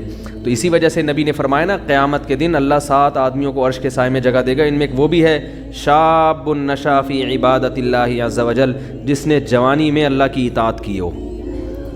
تو توبہ تو سب کی قبول ہے, 99 سال میں بھی جاؤ گے جنت میں, جہنم میں نہیں جاؤ گے, لیکن درجات میں بہت زیادہ بولو بھائی فرق ہوگا. اس لیے میں نے اکثر دیندار دیکھے ہیں, ایک ہم بچپن کی بات کر رہا ہوں کہ 25-26 سال کی عمر میں ہمارے, میں تو چھوٹا تھا اس وقت, وہ ان کی عمر 25 سال تھی, انہوں نے توبہ کی, دین پر آ گئے, اب تک قائم ہے الحمدللہ. ان کو افسوس ہوتا تھا کہ میں نے جو 10 سال کی عمر ضائع کی اس کی کسی طرح تلافی ہو جائے. صرف 10 سال ان کے ضائع ہوئے تھے, 15 سے لے کے 25, بالغ ہو جاتا ہے نا انسان 15 میں. اس 10 سال پہ ان کو کیا ہوتی تھی, ندامت. تو یہ سچی توبہ کی علامت ہوتی ہے کہ انسان کو پچھلے پر ندامت ہو کہ یار وہ ٹائم بھی نکل گیا ہاتھ سے, کہاں تک پہنچ چکے ہوتے. میں نے کہا یہ سچی توبہ کی علامت ہے. میں نے کہا اس کی تلافی اب یہ ہو سکتی ہے کہ جو 10 سال ایک نارمل آدمی جتنی عبادت کرتا ہے, آپ اگلے 10 میں اس سے ڈبل کر لو. کیا خیال ہے بھائی, یہی ہو سکتا ہے. جیسے گلوکار نے توبہ کی تھی نا, واقعہ میں اکثر سناتا ہوں, زندگی گانوں میں گزاری. تو ہمارے حضرت کے پاس آئے تھے, ان کا انتقال ہو گیا, تو انہوں نے حضرت سے کہا کہ میں نے زندگی گانوں میں گزاری, گانے گاتا رہا میں, اچھی آواز تھی میری, تو اب مجھے خیال ہوا کہ توبہ تو اللہ نے قبول کر لی ہے, جنت کے ٹریک پر تو انشاءاللہ چل پڑے, لیکن پچھلی کی تلافی بھی ہونی چاہیے. تو میں نے 10-15 سال ضائع کیے, تو اب ان کے ذہن میں یہی آیا کہ یہ اچھی آواز میں تلاوت میں لگاؤں اب. کیا خیال ہے؟ تو اس طرح کے جو لوگ تلافی کرتے ہیں, اولئک یبدل اللہ سیئاتہم حسنات, قرآن کہتے ہیں اللہ ان کی گناہوں کو نیکیوں میں تبدیل کر دیتے, تو ان کی تلافی ہوتی ہے, یہ بھی اسی مقام تک پہنچ جاتے ہیں. تو پھر کچھ ایسا کرنا پڑتا ہے, نہیں تو چلو جنت میں مل گئی, بڑی بات ہے یار, 99 سال میں اتنی بدماشی اللہ معاف کر دے, وہ درجات نہ ملے, جنت چھوٹا سا کھانچا بھی مل گیا جنت کا, اور کیا, ایک آدھ حور بھی مل گئی. اور جب بات چیت کریں گے ہو سکتا ہے کوئی ایسا فالٹ بتا دیں, میں کہوں گا دفعہ ہو یہاں سے بھائی. بعض دفعہ ایسے فالٹ ہوتے ہیں تو وہ تو میں سفارش کر لوں گا جو بھی ہوگا جا کے. تو جو ہمارے اختیار میں ہے بھائی ہم وہ کر سکتے ہیں, بہت سی چیزیں ہمارے اختیار میں نہیں ہیں. پھر میں نے اپنی مثال دی, میں نے کہا کتنی جگہ سے ہم خود ریجیکٹڈ ہیں, ہم اپنی نہیں کر سکے وہاں پہ, تو آپ کی کہاں سے کر دیں. تو جو سب عامل لوگ سب کی شادیاں بھی کرا سکتے ہیں, عامل لوگ سب بیماروں کا علاج بھی کر سکتے ہیں, بے اولادوں کو اولاد بھی دے سکتے ہیں, پھر بھی یہ توحید پرست بھی ہیں. کمال کی بات ہے ان کی توحید. یہ وہ والا تقوی ہے جو کتا جو ہے نا, جب کسی نے پوچھا تو ٹانگ اٹھا کے پیشاب کیوں کرتا ہے, اس نے کہا چھینٹے نہ پڑ جائیں. گٹر کا پانی پیے گا ناپاک نہیں ہوگا, ہر وقت گندگی میں کلابازیاں کھائے گا ناپاک. تقوی آئے گا ٹانگ اٹھا کے پیشاب کرنے میں کہ چینٹے نہ پڑ جائیں. تو وہ بی بی وہ کیا ہے, بی بی تمیزہ کا وضو ہے, ان کا تقوی ٹوٹتا ہی نہیں ہے. تو عاملوں کی بھی توحید, یہ غیب کی خبریں بھی بتا رہے ہوتے ہیں پھر کہا جائے کہ یہ تو شرک ہے. کہتے ہیں بھائی اصل غیب کا علم تو اللہ کے پاس ہے, ہم غیب کا دعویٰ نہیں کرتے, بس کچھ علوم ہے اللہ نے ہمیں دیے ہوئے ہیں, تو اسی کو تو غیب کا علم بولتے ہیں. کچھ علوم دیے ہوئے وہ ہم بتاتے رہتے ہیں. تو ان کا تقویٰ بی بی تمیزہ کے وضو کی طرح ہے. بی بی تمیزہ کو نماز نہیں پڑھتی تھی, مسجد کے مولوی صاحب نے کہا کیوں نہیں پڑھتی, اس نے کہا وضو ہی نہیں آتا, انہوں نے وضو کرا دیا اس کو. کہا اب تو پڑھے گی نا, اس نے کہا ہاں پڑھوں گی میں. 10-15 سال کے بعد امام صاحب کا دوبارہ واسطہ پڑا, بی بی تمیزہ سے نماز پڑھ رہی ہے, الحمدللہ جب سے آپ وضو کرا کے گئے ہیں نماز پڑھ رہی ہوں. تو وضو کرتی ہے, کہتی وہ تو آپ نے کرا دیا تھا نا. تو بی بی تمیزہ کے اس دوران بچے بھی ہو گئے, وضو نہیں ٹوٹا. تو یہ عاملوں کبھی توحید بھی نہیں ٹوٹتی. یہ جتنے علم غیب کے دعوے کرتے رہے, سنگ دل محبوب آپ کے قدموں میں, یہ تو بتوں کے بارے میں اتنا قائل نہیں تھے مشرکین مکہ جتنا آج کل یہ لوگ روحانی عاملوں کے بارے میں قائل ہو گئے. مگر ان کا تقویٰ اور توحید ٹوٹتی نہیں ہے, ایسی پکی توحید ہے ان کی, کچھ بھی کر لو یہ پھر بھی موحد ہی رہیں گے. تو خیر ہم کہاں سے کہاں چلے گئے. تو اسکولنگ سسٹم میں بھی یہ خرابی ہے, تبھی میں ہوم اسکولنگ کا قائل ہوں. میں نے اپنے 2-3 بچوں کو تو اسکول سے نکال لیا ہے, ٹیچر لگا دیا گھر میں, اور بچیوں کے بارے میں بھی میں اس کا قائل ہوں. لیکن یہ ہر ایک کے لیے نہیں ہے, کوئی ریلائبل ٹیچر ملے تب, ورنہ ایسا نہ وہ بیڑا ہی غرق کر کے چلا جائے. اور بچیوں کے لیے بھی آن لائن ٹیچنگ آج کل کامیاب ہے. فیمیل ٹیچر پکڑ لو جو اچھی جاننے والی ہو, آن لائن پڑھاؤ ان کو, بہت ٹائم بچے گا, بہت ٹائم بچے گا. اسکول میں بہت ٹائم لگتا ہے, بہت ٹائم لگتا ہے آنا, اسکول کے کپڑے استری ہو رہے ہیں, ناشتہ تیار ہو رہا ہے, بچوں کے بوٹ پالش ہو رہے ہیں, پھر جا رہے ہیں, آدھا پونا گھنٹہ اس میں لگا لو, پھر وہاں بیٹھ کے ٹیچر سلام دعا اور ہیلو بچوں کیسے ہو, تم ٹھیک ہو, تم کل کیوں نہیں آئی تھی, اچھا ٹوپی کرا رہی ہو, تم کیوں بچاؤ, اس میں آدھا گھنٹہ لگا لو. اور پھر اس کے بعد ہوم ورک رہتا ہے. ہوم ورک پتہ نہیں کیا بیٹھ کے 4 سال تو بچوں نے ہمارے کلر کے ڈبے ضائع کیے ہیں. کیلے میں پیلا رنگ ہو رہا ہے, سیب میں لال رنگ ہو رہا ہے, اور فلانا ہو رہا ہے, یلو ڈے, اور پتہ نہیں کون سا ڈے بلا وجہ کے. یار اتنے ڈے منا کے ہمیں بھی یلو ریڈ کا, ہم نے تو کچھ نہیں پتا تھا یلو ڈے کیا ہوتا ہے, ہمیں پھر بھی بچپن سے یلو کا پتا چل گیا کہ پیلا کسے کہتے ہیں, نیلا کسے کہتے ہیں. خیر خرچہ بھی دبا کے ہوتا ہے. وہی فیس آپ ٹیوٹر کو دے دو یار, ڈبل فیس دے دو, پھر بھی بچت ہوگی. پھر ان کا یونیفارم بھی اسی اسکول سے لو, وہ الگ ان کا بزنس ہے. کتابیں بھی اسی اسکول سے لو, وہ الگ ان کا بزنس ہے. پھر آج فلانا ڈے ہے تو ڈمکانا ڈے ہے, اور پھر چھٹیاں قائد اعظم ڈے, علامہ اقبال ڈے, اور مزدور ڈے, اور اللہ بھلا کرے ہڑتال ہے, اتنی 20 قسم کی چھٹیاں بھی. تو یہ جو ہم نے مدرسے میں پڑھا نا, یہ اصل میں ہوم اسکولنگ والا سیٹ اپ ہی تھا. لیکن ٹیچر اس کے لیے خاندانی ہو تو یہ کام کرو, ورنہ اسکول ہی ٹھیک ہے, ورنہ نہ ادھر کے رہیں گے نہ ادھر کے رہیں گے. تو بہت تیز اسپیڈ ہو جاتی ہے بچوں کی. یہ اتنا لمبا 10 سال جو میٹرک میں لگتے ہیں, یہ 4 سال کی بات ہے, 3-4 سال میں یہ ہو جائے گا, جو 10 سال ہم بچوں کے ضائع. اور امریکہ کینیڈا میں ہی ایسا ہی ہے. وہاں میں امریکہ میں لاس اینجلس جو ہے نا, لاس اینجلس نہیں کیلیفورنیا میں, وہاں ایک مولانا صاحب ملے مجھے, بالکل اسٹائل بھی مولانا والا, وہ ناراض نہ ہو جائیں کہیں, یعنی دیسی, بالکل کوئی برائی میں نہیں کہہ رہا, بالکل دیسی. کوئی دیکھ کے کہہ نہیں سکتا یہ بندہ لاس اینجلس میں پیدا ہوا ہے. انگلش تو ان کی مقامی ہے زبان. اتنی ڈگریاں ان کے پاس, عالم بھی ہیں اور ڈگریاں بھی. میں نے کہا یار, اور پھر پورا گیٹ اپ اسلامی, کیونکہ وہاں جو بچے اسکولوں میں پڑھتے ہیں ان کے بگڑنے کا چانس بہت زیادہ ہوتا ہے. وہاں کے گورنمنٹ کے اسکول ملحد ہو جاتے ہیں بہت سارے نہیں ہوتے, لیکن بہت سارے بگڑ جاتے ہیں, زنا میں پڑ جاتے ہیں, وہاں تو اوپن ہے سب کچھ. ابھی تو وہاں اسکولوں میں ہومو سیکسولیٹی بڑا مسئلہ بنی ہوئی ہے, کہ بچوں کو باقاعدہ بہت سے اسکولوں میں ترغیب دی جا رہی ہے اس کی. تو وہ باقاعدہ اپنے نقش قدم پہ باپ دادا کے داڑھی واڑی, نماز, ٹوپی, پگڑی. میں نے کہا بھائی آپ پڑھے لکھے بھی ہو اور آپ نے اس ماحول میں اپنے آپ کو بچایا کیسے؟ کہتے ہیں ہوم اسکولنگ. کہہ رہے ہیں شروع سے ہی ہمارے ماں باپ نے ہمیں اسکول میں ہی نہیں بھیجا اور ہوم اسکولنگ کو فوکس کیا. گھر میں ٹیچر آتا تھا. تو میں نے کہا امریکہ میں اس کی اجازت ہے؟ تو انہوں نے بتایا امریکہ میں ایک اچھی بات یہ ہے, ایک لا, کہ ہر اسٹیٹ کا الگ لا ہے, تو آپ اپنے حساب سے اس اسٹیٹ میں رہ سکتے ہو. انہوں نے کہا لاس اینجلس کا لا یہ ہے کہ اگر آپ بچے کو اسکول نہیں بھیجنا چاہتے تو نہ بھیجیں, ہوم اسکولنگ کے لیے خود گورنمنٹ ٹیچر کا انتظام کرے گی. کہہ رہے ہیں میرے لیے گورنمنٹ نے ٹیچر کا انتظام کیا تھا, وہ ٹیچر مجھے گھر آ کے پڑھاتا تھا, اور سارے کورسز گھر بیٹھ کے کیے ہیں اس بندے نے. یہ ہر اسٹیٹ میں ایسا نہیں ہوتا, لیکن گورنمنٹ نے بیلنس رکھنے کے لیے نا, تو کچھ ایسا ہے کہ اب لاس اینجلس میں ٹیکسز بہت زیادہ ہیں. ایسا نا سارے بستر اٹھا کے بولے ہم لاس اینجلس جا رہے ہیں, فری فوکٹ کی پڑھائی ہوگی, تو وہ فری فوکٹ کی ہوتی ہے, لیکن وہ ٹیکس سے وہ پورا کر رہے ہوتے ہیں. سمجھ رہے ہو کہ نہیں سمجھ رہے؟ پھر رہائش وہاں بہت مہنگی ہے. تو اس طرح سے. لیکن دیکھو ہوم اسکولنگ میں کیا کچھ پڑھ لی ہے وہ, اور اپنے مذہب اور دین کا بھی انہوں نے قائم رکھا.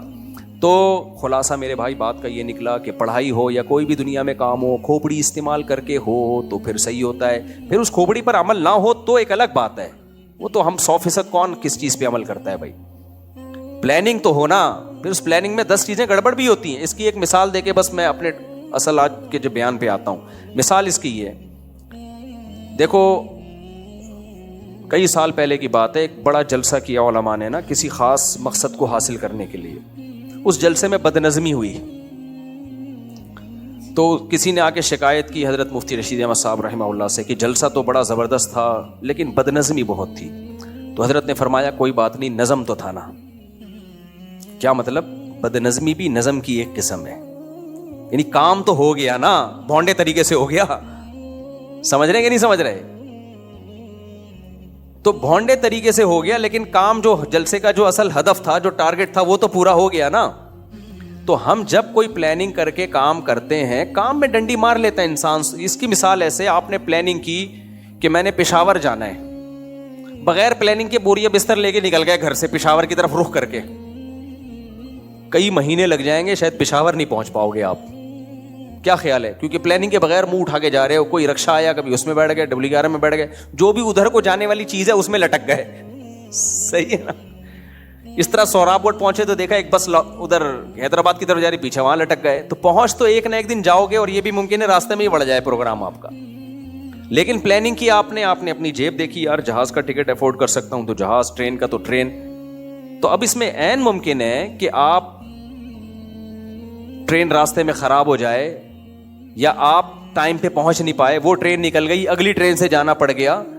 تو سستی کی وجہ سے, کم ہمتی کی وجہ سے کچھ نقصان تو ہوگا, لیکن وہ نقصان نہیں ہوگا جو پلاننگ نہ ہونے کی وجہ سے ہوتا ہے. تبھی جو لوگ صحت کی پلاننگ کرتے ہیں نا, ہم نے یہ کھانا ہے, یہ نہیں کھانا, یہ ایکسرسائز کرنی, یہ نہیں کرنی, وہ شیطان کیا کہتا ہے کہ جب وہ پلاننگ کرتے ہیں تو وہ پلاننگ پہ پورے اتر نہیں رہے ہوتے, تو کہتے ہیں یار ہم سے نہیں ہوگا. نا نا نا نا نا, پلاننگ کر کے بھونڈے طریقے سے کام کرنا یہ اس سے بہت 1000 گنا بہتر ہے جس میں وداؤٹ پلاننگ آپ کام کرنا شروع کر دو. یہ اس سے 1000 گنا بہتر ہے, کیونکہ اس میں تو آپ کو پتہ ہی نہیں ہوگا کہ یہ طریقہ ٹھیک بھی ہے کہ نہیں ہے, بہت زیادہ نقصان ہو سکتا ہے آپ کو. تو اس لیے ہمیشہ جو ہے نا پڑھائی کے معاملے میں خاص طور پر اس چیز کا بڑا خیال رکھنا ضروری ہے. آج کل بہت صلاحیتیں برباد ہو رہی. پاکستان میں جو کھوپڑیاں پائی جاتی ہیں, یہ انگریزوں کے پاس یہ کھوپڑیاں نہیں ہیں. میم سے پتہ چلتا ہے جو کھوپڑی اللہ نے ہم لوگوں کو دی ہے. ابھی دیکھو کل ایک بڑی زبردست عاملوں کے بارے میں میم آئی ہے, بہت زبردست, مزہ آیا. ایک بندہ عامل کے, اور یہ آپ لوگ بھی کیا کرو, کسی اور کا بنیان عامل کے پاس لے جایا کرو. یہ کیا ہے لوگوں نے یہ کیا کہ ہمارے حضرت نے فرمایا دیکھنا کسی اور کا لے جاؤ بنیان نا, سنگھا دو. وہ سونگ کے کہتے اس پہ تو اتنے جن ہیں. انہوں نے کہا حضرت اس پہ تو کچھ بھی نہیں ہے, بیمار تو یہ ہے, بنیان تو میں نے کسی اور. یہ عاملوں سے تجربہ کرو, یہ ایسا ہی ہوگا. ہاں کوئی یہ میرے اس بیان کے بعد ہوشیار ہو جائے تو ایک الگ بات ہے. تو وہ میم کسی نے بنائی بڑی زبردست کہ عامل کے پاس ایک لڑکا آیا کہ بھائی میں بہت پریشان رہتا ہوں, یہ ٹینشن ہے. اس نے کہا اپنے گھر کی مٹی لے کر آ گیا. یہ عامل نے مٹی کو سونگا اور بولا بھائی تیرے تو مسئلہ, تو پڑوسیوں کا ہے, تو اپنے ابا کا ہے ہی نہیں, مٹی بتا رہی ہے. اور وہ بھی پڑوسیوں کا ہے, فلانے کا بھی نسب ٹھیک نہیں ہے. اور جس گھر کی تو آیا ہے نا, اس مٹی لایا ہے, تو یہ تو تیری اماں نے تو خیانت کی ہے, تو ادھر کا ہے ہی نہیں. وہ لڑکا ہنس رہا ہے. عامل نے کہا ہنس کیوں رہا ہے؟ کہہ رہا ہے میں تیرے گھر سے مٹی لے کر آیا ہوں. یہ مٹی میں اپنے گھر سے لایا ہی نہیں ہوں, یہ تو میں تیرے گھر سے لایا. عامل بے ہوش ہو گیا. لیکن یہ بڑے بے غیرت ہوتے ہیں, بے ہوش بھی نہیں ہوتے, یہ فوراً بات کو بدل لیتے ہیں. تو ان عاملوں کا یہی ہے, دوسروں کے بنیان سنگھایا کرو, ان کو بنیان سنگھایا کرو دوسروں کے جا کے. تو دیکھو یہ کیا کہتے ہیں پھر. خیر, تو ہم اب بیان کی طرف آتے ہیں. بیچ میں یہ ذرا بات لمبی ہو گئی, لیکن یہ زندگی گزارنے کے کچھ انتہائی اہم اصول ہیں. اصول پتہ ہو انسان کو, بے شک اس پہ عمل نہ ہو. عمل نہ ہونا عملی کوتاہی ہے, وہ صحیح ہو سکتی ہے, لیکن علمی کوتاہیاں انسان کو بہت زیادہ نقصان پہنچاتی ہیں. نظریاتی کوتاہیاں, تبھی اسلام میں عقیدے کی ویلیو عمل سے زیادہ ہے. کانسیپٹ ٹھیک ہونا چاہیے آپ کا, عمل تو پھر ایک الگ چیز ہے. کافر جہنم میں جائے گا ہمیشہ کے لیے, مسلمان پٹ پٹا کے نکل آئے گا, اس لیے کہ کانسیپٹ ٹھیک تھے اس کے. اور کافر کے تو کانسیپٹ ہی ٹھیک نہیں تھے. تو اب ہم چلتے ہیں میرے بھائی, ہم نے جو قرآن کی آیت پڑھی, اللہ تعالیٰ فرماتے ہیں الا المصلین الذین هم علی صلاتهم دائمون والذین فی اموالہم حق معلوم. اللہ نے فرمایا انسان جلد باز ہے, ڈپریشن میں جلدی جاتا ہے, اسٹریس لے لیتا ہے, جلد بازی میں فیصلے کرتا ہے, اور خوش ہوتا ہے تو اترانے لگتا ہے, یعنی کوئی کام بھی اس کا اعتدال پر مبنی نہیں ہے. لیکن اللہ نے فرمایا چند کوالٹیز اپنے اندر پیدا کر لو تو تمہارے اندر صبر بھی آ جائے گا, زندگی میں خوشیاں آ جائیں گی. وہ کوالٹیز کیا ہیں؟ الا المصلین, سب سے پہلے نماز ہے, پابندی کے ساتھ, تکبیر اولیٰ کی پابندی کے ساتھ نماز کی پابندی. نبی صلی اللہ علیہ وسلم نے ارشاد فرمایا 7 آدمی اللہ کے عرش کے سائے میں ہوں گے, یوم لا ظل الا ظلہ, جس دن اللہ کے سائے کے سوا کوئی سایہ نہیں ہوگا. ان میں فرمایا کہ رجل قلبہ معلق بالمساجد, وہ شخص جس کا دل مسجد میں اٹکا ہوا ہو. جب کثرت سے نمازیں پڑھتا ہے نا آدمی تو دل مسجد میں اٹک جاتا ہے. جب کووڈ کے دنوں میں مسجدیں بند ہوئی ہیں نا, تو ایک سعودیہ کے ایک بوڑھے عربی کی روتے ہوئے کی ویڈیو آئی. ایس او پیز کی وجہ سے کچھ پابندیاں لگ گئی تھی نا, مسجدیں بھی بند ہو گئیں کہ بھئی بیماری نہ پھیلے, تو کھڑا ہوا مسجد کے باہر رو رہا ہے. حقیقت یہ ہے جس کو مسجد کی عادت پڑ جائے, ایسا نشہ ہے, یہ ایسا نشہ ہے. میں جو مسجد کے ساتھ گھر میں رہتا ہوں نا, اس میں مجھے چھوڑنے کا اس لیے بھی دل نہیں چاہ رہا ہوتا. اذانوں کی آوازیں اور بچوں کی صبح تلاوت کی آوازیں آ رہی ہوتی ہیں, اتنا اچھا منظر لگتا ہے, اور بچے پڑھتے بھی کتنے مزے سے قرآن. ان الذین آمنوا, ایک ادھر سے آواز مارے گا. بچے بڑے ہر چیز کو بڑا انجوائے کرتے ہیں. تو صبح صبح ایسے جیسے پرندوں کے چہچہانے کی آوازیں ہیں نا, تو میں گھر والوں سے کہتا ہوں اگر ہم دور چلے گئے یہ منظر, یہ سکون نہیں ملے گا. اذان کی آواز آتی ہے, 5 اذانوں کی آواز. پھر رمضان میں جب تراویح ہوتی ہے تلاوت کی آواز جا رہی ہوتی ہے. میں نے اپنے گھر میں مائک لگائے ہوئے ہیں, تراویح کی آواز جائے گھر کے اندر, تو اسپیکر لگائے ہوئے ہیں. اسپیکر ہوں گے مائک, وہ جو اسپیکر لگائے ہوئے ہیں. تو صبح بچے تلاوت کر رہے ہوتے ہیں نا, فجر کے بعد مدرسے کے بچے, ایسی ان کی پیاری چہچہانے کی آواز آ رہی تھی. میری چھوٹی بچی تھی, اس نے کھڑکی پہ کھڑے کھڑے ہی بہت ساری صورتیں یاد کر لی تھیں, بہت ساری دعائیں, کیونکہ بچے یاد کر رہے ہوتے ہیں نا, ربنا آتینا فی الدنیا, اس نے وہیں پہ ربنا. تو ایک دن ہم نے اپنی چھوٹی بچی سے پوچھا, دوسری بچی سے نا, کہ ربنا آتینا سناؤ. ابھی بولنا بھی نہیں آتا تھا, کہتی ہے ربنا آتینا فی الدنیا, آگے کہتی ہے حسنۃ وفی الآخرۃ حسنۃ.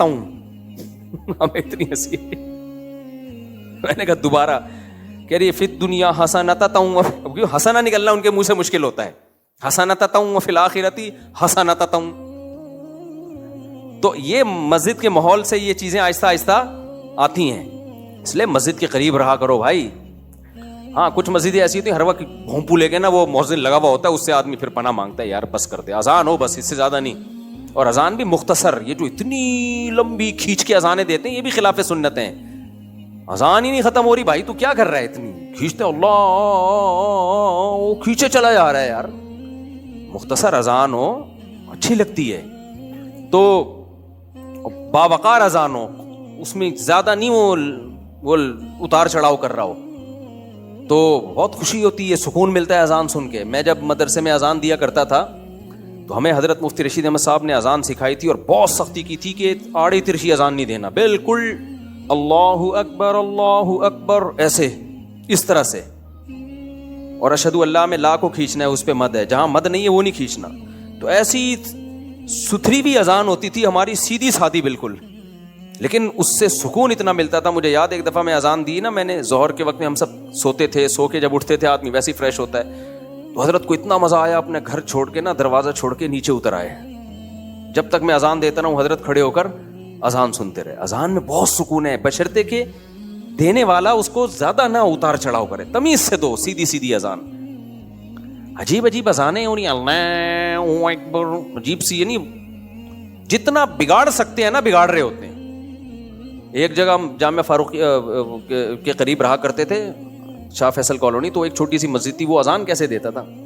میں اور میرے کزن چلے گئے اذان نماز پڑھنے کے لیے, تو مغرب کی نا, اذان کیسے شروع کی ہے, ابھی میں کیا نقل اتار کے دکھاؤں, ویسے بات کر رہے ہیں ہمارے سامنے بالکل ٹھیک ٹھاک.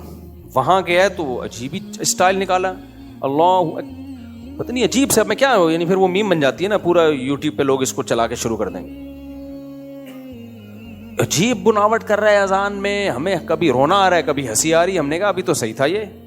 ایک جگہ ہم گئے گاؤں دیہات میں نماز پڑھنے کے لیے, امام کو بھی چاہیے جب رکوع سجود کی جو تکبیر ہے اللہ اکبر اس طرح کہے, السلام علیکم ورحمۃ اللہ, السلام علیکم ورحمۃ, کتنا اچھا لگتا ہے. وہ گاؤں کے امام تھے, ہم جب گئے تو السلام علیکم ورحمۃ اللہ گھما دیا آخر میں. ہم نے کہا یہ کیا اسٹائل مارا ہے آخر میں یار انہوں نے. بھائی تو وہ چاہتے ہیں ہمیں اچھا لگے, اچھا نہیں لگ رہا بھائی, آپ اچھا جب ہی لگتا ہے جب جیسا ہے ویسا پڑھا جائے.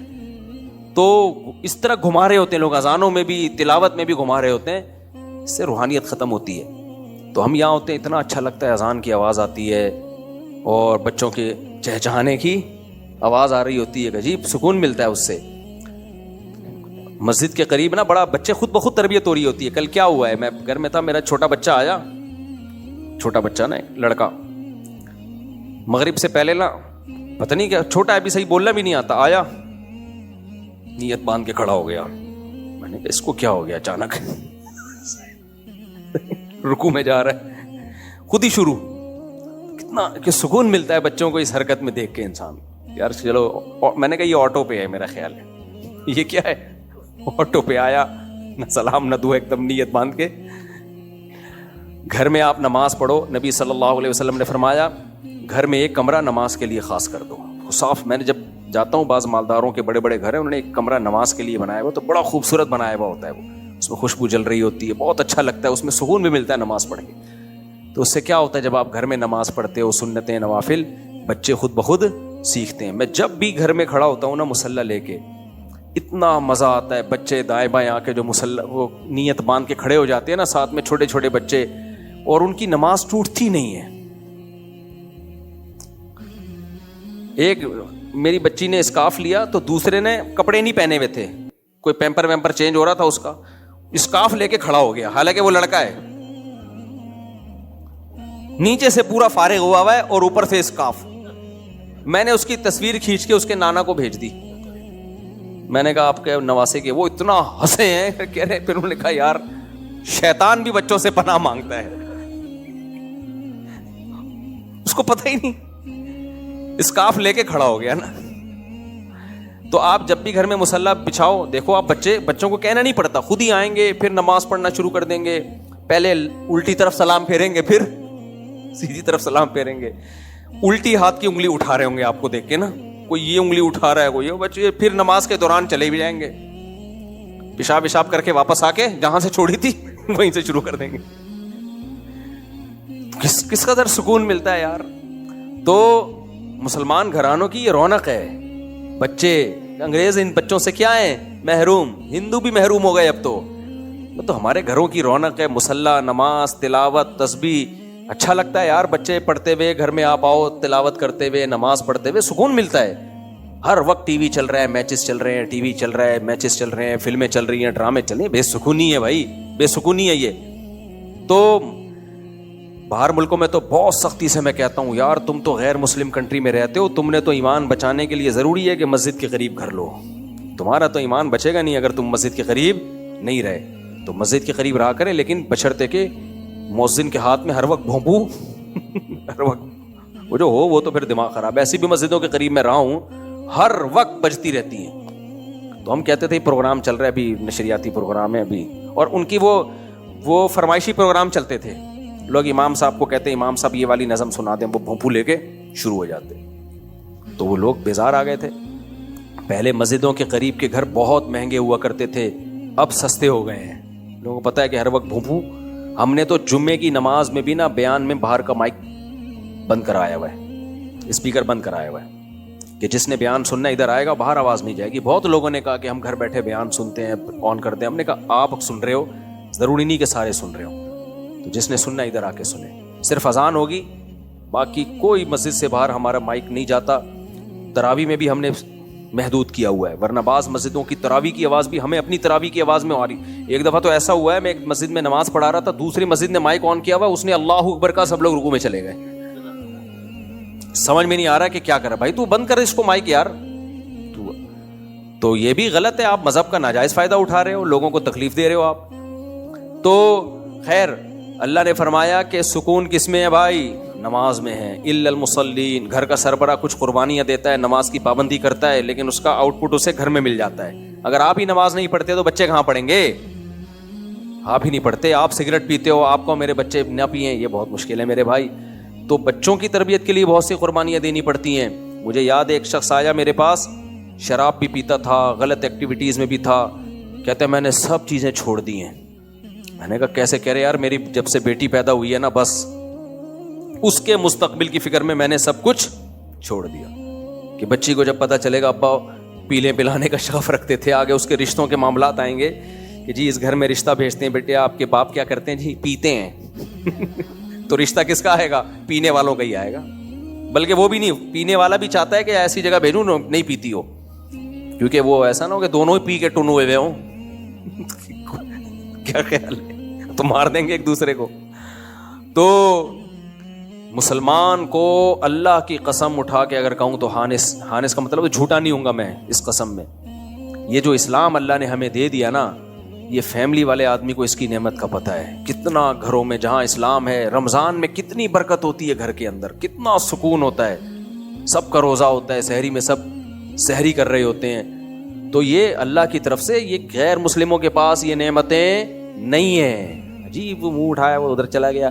کھاتے بھی الگ الگ ہیں, وہ کھاتے بھی الگ الگ ہیں. کوئی ریلیشن, بچے ہی نہیں ہے تو ریلیشن کہاں سے ہوگا؟ ایک آدھ بچے سے کوئی ریلیشن تھوڑی ہوتا ہے, سارے ایسی کی تیسی ہو گئی. خیر ہم آگے چلتے ہیں. اس پہ تو میں کئی دفعہ بیان کر چکا ہوں نماز کے بارے میں. اب اگلا جملہ اللہ نے فرمایا وفی اموالہم حق للسائل والمحروم.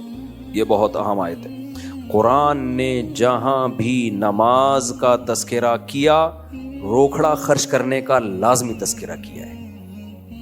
اس کا مطلب یہ ہوا کہ اللہ کو کنجوس نمازی بالکل بھی پسند بولو نہیں. کچھ لوگ صوفی ہوتے ہیں, ہر وقت کھڑے ہوئے. جب آپ ان کے پاس آؤ, مفتی صاحب گھر میں پروگرام چل رہی ہے, میں مفتی صاحب کیوں بولوں, میرے پاس تھوڑی, کیونکہ میرے پاس جب آتے ہیں مفتی صاحب ہی کہہ رہے ہوتے ہیں آپ کے پاس آئے, اپنے آپ کو میں کیوں بدنام کروں بھائی. آپ کے پاس ہے غفار بھائی ہے, بیچارے ہر جگہ بدنام ہو رہے ہیں. وسیم بھائی بھی بدنام, بہت سی جگہ میں نے ان کی تعریف بھی کی ہے وسیم کی. وسیم کے پاس آئے, وسیم بھائی بہت گھر میں پرابلم چل رہی ہے. وسیم بھائی کروڑ پتی ہیں, کو کچھ تھوڑا سا تعاون ہو جائے. وسیم کو پتہ بھی چل گیا بیچارہ غریب ہے, مسکین ہے, رشتہ دار ہے, تعاون کرنا چاہیے.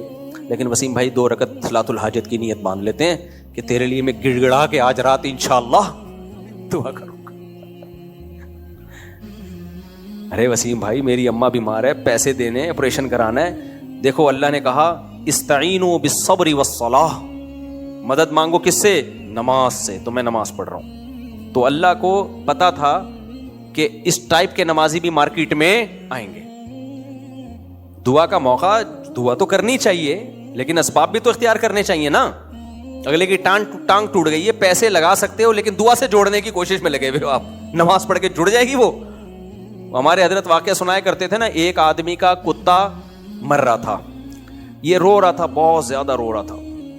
کسی نے پوچھا کیوں رو رہا ہے؟ کہہ رہا ہے یار میرا اتنے سالوں سے کتا پالا ہوا ہے, مر رہا ہے, مجھے اس سے بہت محبت ہے. کہا کہ کیوں مر رہا ہے؟ اس نے کہا بھائی بھوک سے مر رہا ہے یہ. تو اس نے کہا یہ روٹیوں کا ٹوکڑا ہے نا, اس کو کھلا دے روٹی. کہتا ہے یار روٹی پہ پیسے خرچ ہوئے, میرے روٹی پہ پیسے خرچ ہوئے اور آنسو فری کے. تو ایسے ایسے لوگ ہیں دنیا میں, روکھڑا نکلتا ہی نہیں کم بختوں کی جیب سے, نہ ماں باپ کے لیے نکلے گا, نہ بہن بھائیوں کے لیے. بیوی پہ بڑے کنجوس ہوتے ہیں, بیوی کو نہیں کھلا رہے ہوتے, ایسے گن گن کے ہر وقت رکھا ہوتا ہے انہوں نے پیسہ, نہ بھائیوں پہ خرچ, نہ بہنوں پہ خرچ. اور جو بڑے دل کے ہوتے ہیں نا, غریب ہو کے بھی خرچ کر رہا ہوتا ہے وہ, غریب ہو کے بھی. دیکھو خرچ کرنے کا حکم صرف امیر کو نہیں ہے, یہ دماغ سے نکال دو, غریب کو بھی ہے. غریب, اور اب غریب خرچ کیسے کرے گا؟ حدیث میں بہت آسان ہے, فرمایا اتقوا النار ولو بشق تمرۃ, جہنم کی آگ سے اپنے آپ کو بچاؤ, کچھ نہیں تو آدھا کھجور صدقہ کر دو. یار کھجور ایک کو بھی نہیں, آپ نے فرمایا 2 حصوں میں ڈیوائڈ کرو, آدھا کیا کر دو. یہ اس لیے نبی نے فرمایا کہ اس سے زیادہ غریب کون ہوتا ہے دنیا میں. تو غریب کروڑوں نہ خرچ کرے نا, تھوڑا کر دے بھائی, 5 روپے دے دے, تو یہ اس لیے نہیں ہے کہ انسانیت کو فائدہ پہنچانے کے لیے، وہ بھی ہے، اصل صدقہ خیرات کا حکم اس لیے ہے کہ اللہ دیکھنا چاہتا ہے کہ مجھ سے محبت میں مالی قربانی دینے کے لیے تیار ہوتے ہو یا نہیں ہوتے ہو. ہم سمجھ رہے تھے غربت کے خاتمے کے لیے اللہ نے زکوٰۃ کا حکم دیا، وہ بھی ہے، غربت بھی ختم ہوتی ہے، غریبوں کو فائدہ بھی ہوتا ہے، غریب بھی اللہ ہی کے بندے ہیں. لیکن اسلام میں صدقہ اور خیرات کا اصل فلسفہ یہ بولو نہیں ہے. اصل یہ کہ اللہ کو خوش کرنے کے لیے، جیسے لوگ آپ کو کسی سے محبت ہو جائے تو وہ کہتا ہے نا کہ یار قربانی دو میرے لیے، یہ تو قربانی ہے، چاہے اس کو ضرورت ہو یا نہ ہو، قربانی دینی ہے آپ نے. کہ اللہ کہتے ہیں اس کے دل میں اللہ کی محبت زیادہ ہے یا دولت کی محبت زیادہ ہے؟ ورنہ آدھی کھجور سے کیا فائدہ ہوگا یار کسی کو؟ کیا خیال ہے بھائی؟ آدھی، یار تو میری گھڑی بھی خراب ہوئی ہوئی ہے، یہ اس کو سیل ڈلوانے کے لیے نا یہ بھی رکھ لیں تاکہ 28 ہو گئے. تو اللہ تعالیٰ نے جو حکم دیا ہے نا صدقات و خیرات کا، یہ آیت کا پہلے میں ترجمہ کر لوں. اللہ فرماتے ہیں یہ نماز بھی پابندی سے پڑھتے ہیں. وفی اموالہم حق للسائل والمحروم، ان کے مالوں میں مانگنے والوں کا اور جو نہیں مانگتے لیکن مستحق ہیں ان دونوں کا حق ہے. مانگنے والوں سے مراد جو مستحقین ہیں، پیشہ ور بھکاری جن کا پیشہ ہی یہی ہے، 2 نمبریوں کے ذریعے وہ کماتے رہتے ہیں، وہ اس میں داخل نہیں ہیں. مستحق جو واقعی مستحق ہوں، تو جو واقعی غریب ہوتے ہیں ان کی 2 قسمیں ہوتی ہیں. کچھ تو سفید پوش ہوتے ہیں، وہ کہتے ہیں بھوکے مر جائیں گے، کبھی کسی کے سامنے ہاتھ نہیں پھیلائیں گے. اور کچھ ایسے ہوتے ہیں جن میں اس لیول کا توکل نہیں ہوتا، وہ اپنی حاجت ظاہر کر دیتے ہیں، بھائی بڑا مسئلہ ہے ہمارے ساتھ یار، یہ پرابلم چل رہی ہے. تو وہ کون لوگ ہیں جو اپنی حاجت ظاہر کر سکتے ہیں؟ ان کے بارے میں اصول یہ ہے کہ جس کے پاس 2 ٹائم کا کھانا ہو، چاہے بالفعل ہو یا بالقوہ. بالقوہ کا مطلب ہے نہیں لیکن اتنی طاقت ہے، کما سکتا ہے، گیتی ہاتھ میں، اس کو پتہ ہے آج دہاڑی لگ جائے گی میری، اس کے لیے بھی شریعت میں مانگنا جائز نہیں ہے. اگر آپ کے پاس رہائش کا انتظام ہے اور 2 ٹائم کے کھانے کا آج کا انتظام ہے، کل کا نہیں ہے، کوئی بات نہیں، کل کا کل دیکھا جائے گا، آج کا بھی 2 ٹائم کا نہیں ہے، اور کوئی بڑی بیماری بھی نہیں ہے. بعض دفعہ کھانے کا انتظام تو ہوتا ہے لیکن کوئی ایسی خطرناک بیماری ہوتی ہے اس کے علاج کے پیسے نہیں ہوتے آپ کے پاس، وہ بھی مجبوری ہے. تو یہ 3 مجبوریاں اگر آپ کے پاس نہیں ہیں تو شریعت میں آپ کے لیے لوگوں کے سامنے ہاتھ پھیلانا حرام، بہت برا عمل ہے یہ. نبی نے فرمایا جو بھکاری ہیں قیامت کے دن ان کے چہرے پہ گوشت نہیں ہوگا، کیونکہ چہرے سے انسان کا حسن ہے. انہوں نے اپنے آپ کو مخلوق کے سامنے ذلیل کیا، اللہ اس ذلت کو دنیا کے سامنے لے آئے گا ان کے چہرے کا گوشت اتار کے، ڈھانچہ بنے ہوئے ہوں گے یہ. تو اس لیے بلا ضرورت شدیدہ اسلام میں مانگنا حرام ہے، کبیرہ گناہ ہے، ہلکا جرم نہیں ہے یہ، کیونکہ اللہ کو کسی اور کے سامنے ہاتھ پھیلانے والے پسند نہیں ہے. آج لوگ مانگ رہے ہوتے ہیں ایسے ہائر ایجوکیشن کے لیے، مجھے اپنے بچوں کو امریکہ بھیجنا چاہتا ہوں، کچھ زکوٰۃ وکات مل جائے گی. ابے تو کیا کر رہا ہے؟ لوگوں کے پاس کھانے کو روٹی نہیں ہے اور تو ہائر ایجوکیشن کے لیے. البتہ ایک صورت میں مانگنا جائز ہے اضافی ضرورتوں کے لیے بھی. وہ صورت یہ ہے کہ آپ قرضہ مانگ رہے ہو اور آپ کو یقین ہو کہ میں واپس کر دوں گا، 100% یقین ہو اور ارادہ بھی ہو تو جائز ہے. سمجھ رہے ہو کہ نہیں سمجھ رہے؟ بھائی آپ نے اپنی شادی کرنی ہے، مہر کے پیسے نہیں ہیں آپ کے پاس گھر کے، لیکن آپ کو پتہ ہے میری جاب ہے یار، ابھی میں نے نکاح کو ڈیلے کر دیا، 2 مہینے بعد رشتہ ہی ہاتھ سے نہ نکل جائے، تو مجھے پتہ ہے 2 مہینے میں میری سیلری آئے گی میں دے دوں گا. تو اپنے کسی قریبی دوست سے آپ نے قرضہ مانگ لیا، یہ جائز ہے. یہ تو لوگ کر رہے ہوتے ہیں یار تو پیسے دے دے کل میں دے دوں گا، میرے اکاؤنٹ میں پرسوں آئیں گے. اس کو بھیک مانگنا نہیں کہتے، یہ آپس میں تعاون ہے. اس میں تعلیم کے لیے بھی لیا جا سکتا ہے، بھائی میں نے بچے کو باہر بھیجنا ہے اور اس کی اتنی فیس آ رہی ہے، اتنا خرچہ آ رہا ہے اس کے اوپر، تو ابھی فی الحال میرے پاس نہیں ہے لیکن میں پلاٹ بیچنے میں لگا ہوا ہے، بیچ دوں گا، تو پلاٹ جیسے ہی بکے گا تو میں آپ کی پیمنٹ ادا کر دوں گا، ہے میرے پاس پیسے. یعنی اس کو پتہ ہے کہ اور بک بھی جائے گا، لیکن اگر اس پلاٹ کی وجہ سے ہم نے ڈیلے کیا تو یہ ایڈمیشن 1 سال ضائع ہو جائے گا. تو ایسی صورت میں مانگنا جائز ہے، لیکن یہ بھی کس سے؟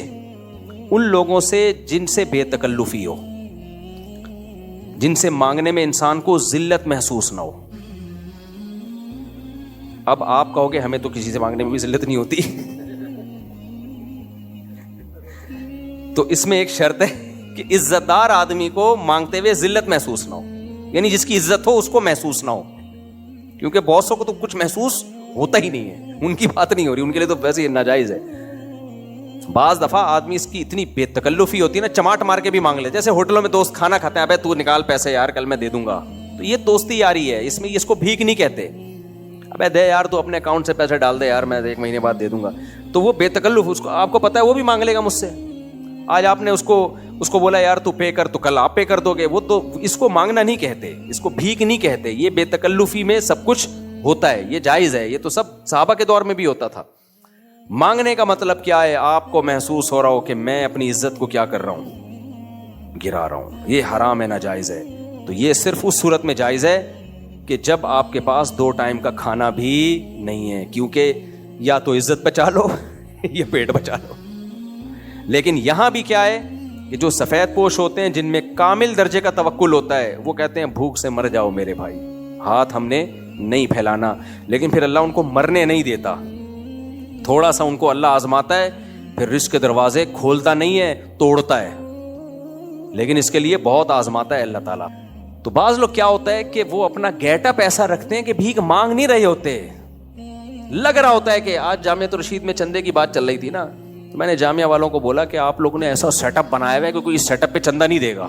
حالانکہ حالات بیچاروں کے بہت, کوئی بھی ڈونر ہو نا تو جامعہ کے ساتھ تعاون کریں. تو پھر انہوں نے ایک ویڈیو بنوائی بڑی انگلش ٹھیش پش قسم کی نا, جامعہ تھوڑی ٹھیش پش کر کے. میں نے کہا اس پہ بھی نہیں دے گا کوئی.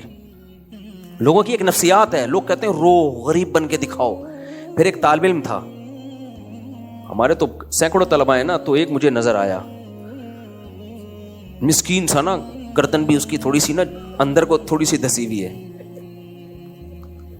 میں نے کہا یہ بالکل چندے کے لیے, میں نے کہا یہ صحیح لگ رہا ہے مجھے. طلبہ ہنس رہے تھے, جو آج آخری کلاس تھی بخاری کی, ہنس بھی بہت رہے تھے طلبہ. میں نے کہا یہ ہنستا بھی روتا ہوا لگتا ہے, تو سوچو روتا ہوا کیسا لگے گا یہ. میں نے کہا جب یہ ہنس رہا ہوتا ہے نا, ایسا لگتا ہے رو رہا ہے. اس کی روتے ہوئے کی ویڈیو میں نے کہا ڈالو, میں اپنے چینل پہ ڈالوں گا کہ یہ حالات ہیں. میں نے کہا دیکھو دے دن دن چندہ ہی چندہ. تو بے تکلف تھا, وہ بھی ہنس رہا تھا. جس سے بے تکلف ہی نہ, اسے ایسا مذاق ٹھیک نہیں ہے. تو طلبہ تو اپنے عشاء کے بچوں کی طرح ہوتے ہیں, وہ تو خوش ہوتے ہیں ایسے مذاق سے. خیر کچھ ہوتے ہیں ایسا لگتا ہے. تو بھیک مانگنے کا ایک طریقہ تو یہ ہے, آپ مانگیں. ایک طریقہ یہ گیٹ اپ ایسا بنا کے رکھیں کہ انسان کا دل چاہے بھائی اس کو کچھ پیسے دے دو, کوئی کپڑے خرید لے. ٹھیک ہے, یہ بھی کیا ہے, غلط ہے میرے بھائی. جیسے ہو ویسے نظر آؤ یار, جیسے ہو ویسے نظر آؤ. اپنی حاجت کس کے سامنے ظاہر کرو؟ اللہ کے سامنے. تو ہوتا یہ کہ اگر آپ میں استغنا آ گیا نا کہ بھائی مر جاؤں گا, بھیک نہیں مانگوں گا, تو اللہ آزماتا تو ہے, لیکن دولت کے پھر دروازے ٹوٹتے ہیں, کھلتے نہیں ہیں. اتنا اللہ نوازتا ہے, کیونکہ اللہ کہتا ہے جس نے اپنے آپ کو میرے سامنے جھکایا, مخلوق کے سامنے نہیں جھکایا, میں کیسے چھوڑ دوں گا بھائی اس کو. پھر اللہ میں اور حقیقی خدا میں اور جھوٹے خداؤں میں فرق کیا ہو گیا پھر؟ تو اس لیے سائل کا مطلب سمجھیں, سائل جو واقعی مستحق ہو. لیکن ہر ایک میں بہرحال یہ توکل نہیں ہوتا. اس لیے کوئی اگر واقعی غربت میں مانگ رہا ہے تو اس کو برا بلا نہیں کہنا چاہیے. بھائی ہم بھی بیٹھ کے باتیں کر رہے ہیں نا یہاں پہ, اللہ نہ کرے ہم پر ایسے حالات آ گئے 2 وقت کی روٹی نہیں, تو ہمارا توکل کیا ہوگا؟ یہ تو کہنا آسان ہے, اس وقت انسان پہ کیا گزرتی ہے. اللہ ہم سب کو بچا کے رکھے. تو اس لیے اگر کوئی واقعی ضرورت مند ہے اور مانگ رہا ہے تو اس کو برا بلا نہ کہیں. ایک قاری صاحب تھے, بیچارے بہت غریب تھے, بڑے حالات خراب ہو گئے, تو انہوں نے کسی کے سامنے اپنی حاجت ظاہر کی. دوسرے نے کہا دیکھو یہ کیسے مانگ رہا ہے. میں نے کہا یار ہمیں نہیں پتا اس کے گھر کے حالات کیا ہیں, اور ہر ایک کا توکل اس لیول کا نہیں ہوتا, صحابہ اور بزرگوں کے لیول کا. تو نارمل جیسے لوگ ہیں ان کو تبھی تو اللہ نے کہا مانگنے والوں کا بھی حق ہے. تو ہر شخص کے, ویسے قاری لوگوں کو اکثر میں نے کبھی دیکھا نہیں ہے مانگتے ہوئے. یہ مولوی لوگ, قاری لوگ پیڑ بھرے ہوئے ہوتے ہیں, اللہ نے ایسا ان کو رزق دیا ہوتا ہے. کبھی بے روزگاری کی وجہ سے کوئی لٹکتا ہوئے نہیں دیکھا میں نے. بس بات کو جلدی سے ختم کرتا ہوں. تو اللہ فرماتے ہیں کنجوس نمازی اللہ کو پسند نہیں ہے, ان کے مال میں حق ہے. یہ حق کا لفظ کتنا پاورفل ہے, رائٹ ہے, ان کا حق ہے. کس کا؟ غریبوں اور مسکینوں کا حق ہے. یہ حق کا لفظ اللہ نے اس لیے استعمال کیا کہ یہ جب ان کو پیسے دیتے ہیں تو ایسے جیسے کسی سے انہوں نے مزدوری کروائی, کام لیا اور اس کی سیلری دے رہے ہیں, تنخواہ دے رہے ہیں. یعنی ان کو پتا ہے کہ یہ تو ہم نے ان کو دینا ہی دینا ہے, اللہ نے ہمیں زیادہ دیا ہی اس لیے تاکہ ہم سوسائٹی کے غریبوں اور مسکینوں کا خیال کریں. یہ ہم نے, اللہ نے ہمیں دیا اس لیے. اس میں اور بھی بہت اہم پوائنٹ کی باتیں ہیں جو اگلے بیان میں انشاءاللہ میں بتاؤں گا. آج کل زکاتوں کا بھی بڑا غلط استعمال ہو رہا ہے. بہت سی تنظیمیں زکاتیں, وہ غریبوں کے علاوہ انہوں نے اتنا زکوٰۃ کے مفہوم میں عموم پیدا کر دیا ہے. اس زکاتوں سے بزنس کلاس کے سفر بھی ہو رہے ہیں. کہتے ہیں فی سبیل اللہ جہاں بھی چاہے زکوٰۃ خرچ کرو دین کی تبلیغ کے لیے. پھر تبلیغ میں تو یہ بھی داخل ہے, آپ بزنس کلاس میں امریکہ جا رہے ہو تو زکوٰۃ لے کے بزنس کلاس میں امریکہ جا رہے ہوتے ہیں.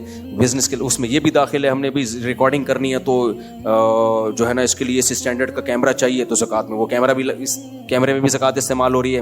پھر یہ راستے میں جتنا کھانے پینے کا ہوٹلنگ ہے, ہم چونکہ تبلیغ کے لیے جا رہے ہیں تو ہوٹل کا خرچہ بھی کس سے ہو رہا ہے؟ زکوٰۃ سے. وہ کہتے ہیں بھائی فی سبیل اللہ میں ہے نا سارے, ہم کوئی اپنی نانی کے گھر تھوڑی جا رہے ہیں ملنے کے لیے. یہ بھی آج کل ایک بڑا مسئلہ ہے.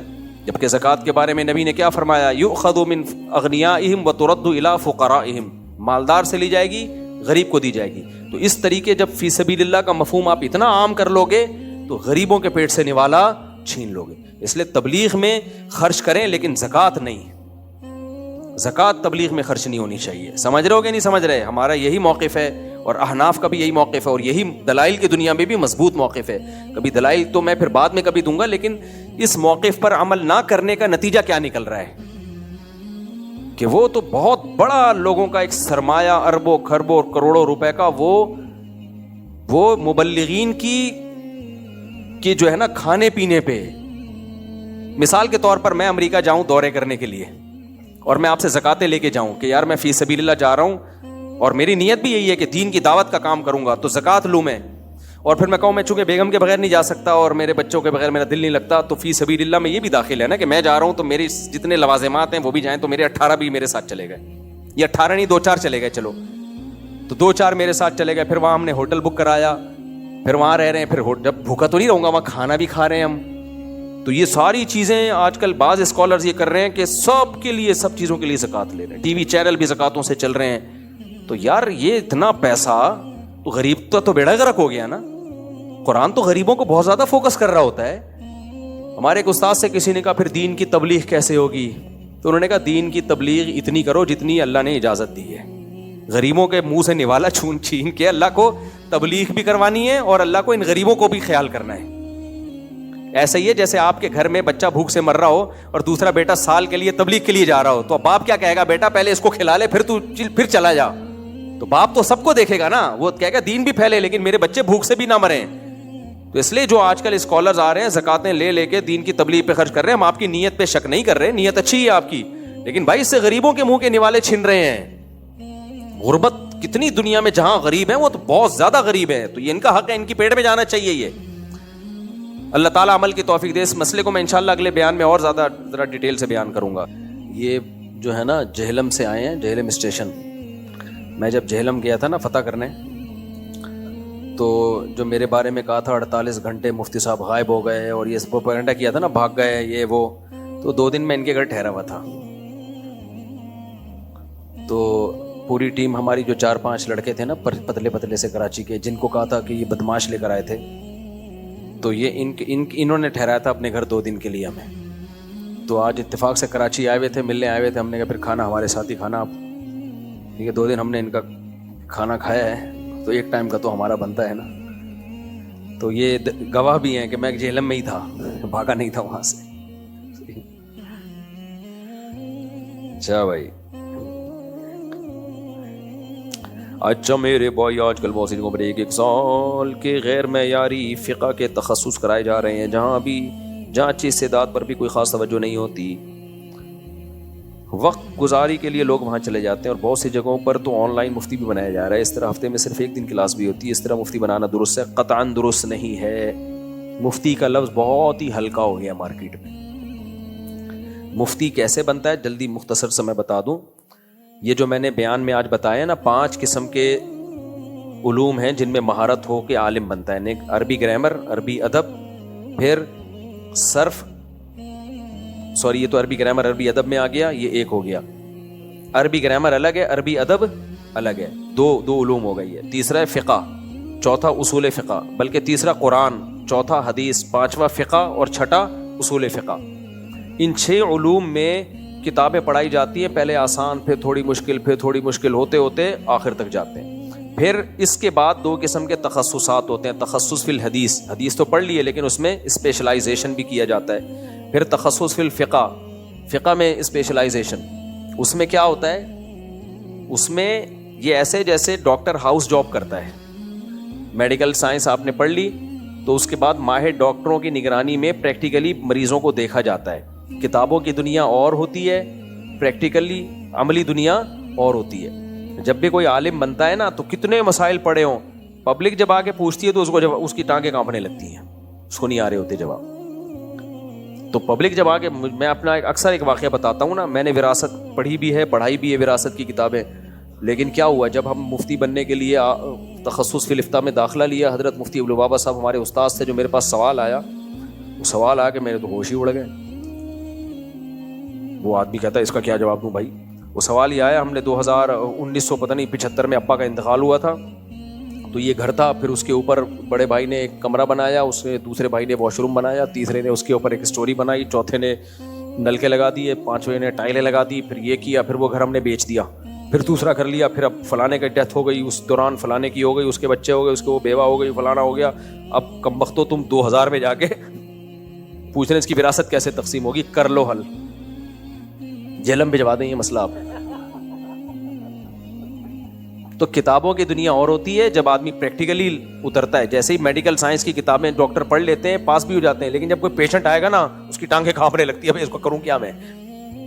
تو وہ بڑے ماہر ڈاکٹر کی نگرانی میں علاج کرتا ہے, پھر اس کو پتا ہوتا ہے پیراڈول کب دینی ہے, ٹیکا کب لگانا ہے, کہاں لگانا ہے, کون سے والے کولے پہ لگانا ہے, سمجھ رہے ہیں, اور کس جگہ پہ لگانا ہے. تو کولے پہ لگانا بھی ہے, بلا وجہ کولے دیکھ رہا ہے کیوں ہے لوگوں کے, جب یہاں لگ سکتا ہے.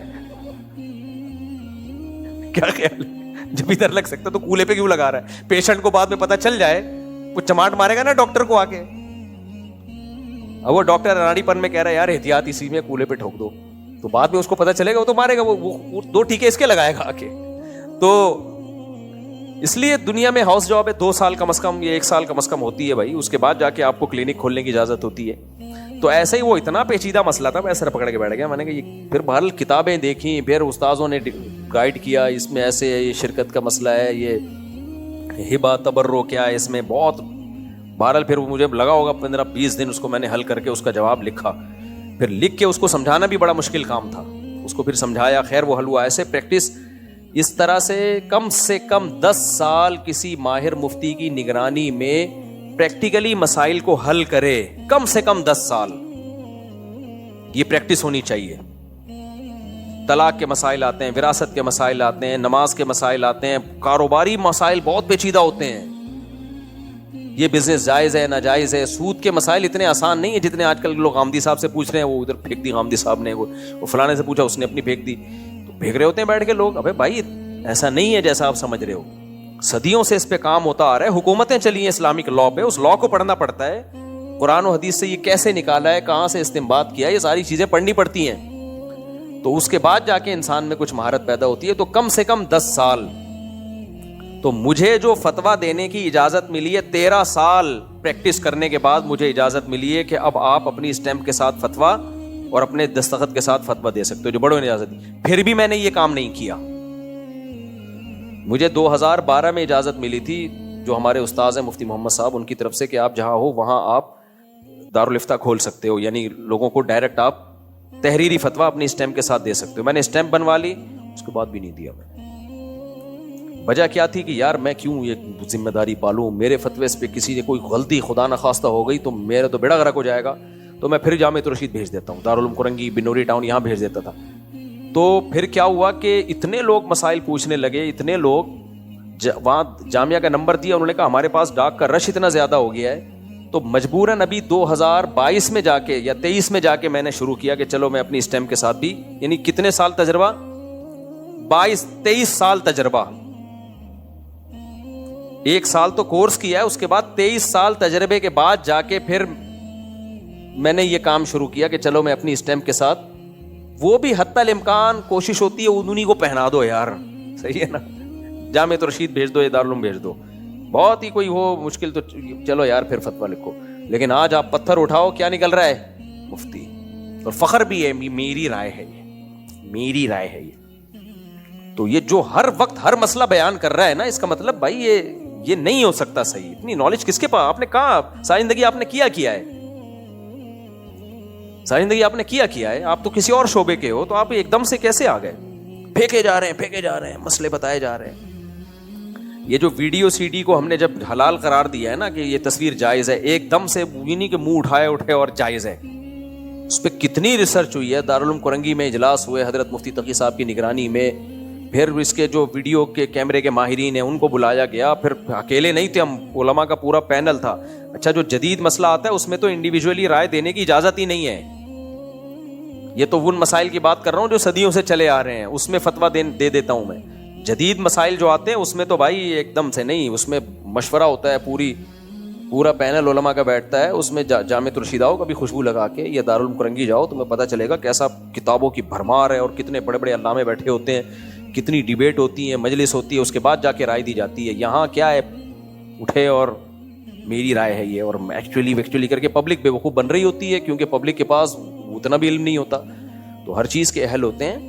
ہاں انہی مفتیوں میں پھر 2 نمبر بھی ہوتے ہیں، لیکن مفتی تو ہونا صحیح ہے نا. پھر اس میں آدمی فیصلہ کرے 1 نمبر ہے کہ 2 نمبر. جیسے علاج کے لیے ڈاکٹر تو ہو، پھر ہم دیکھیں گے یار 2 نمبر ہے یا 1 نمبر ہے. ڈاکٹر ہی نہیں ہے تو اس کا 2 نمبر 1 نمبر کا کرنا کیا ہے آپ نے؟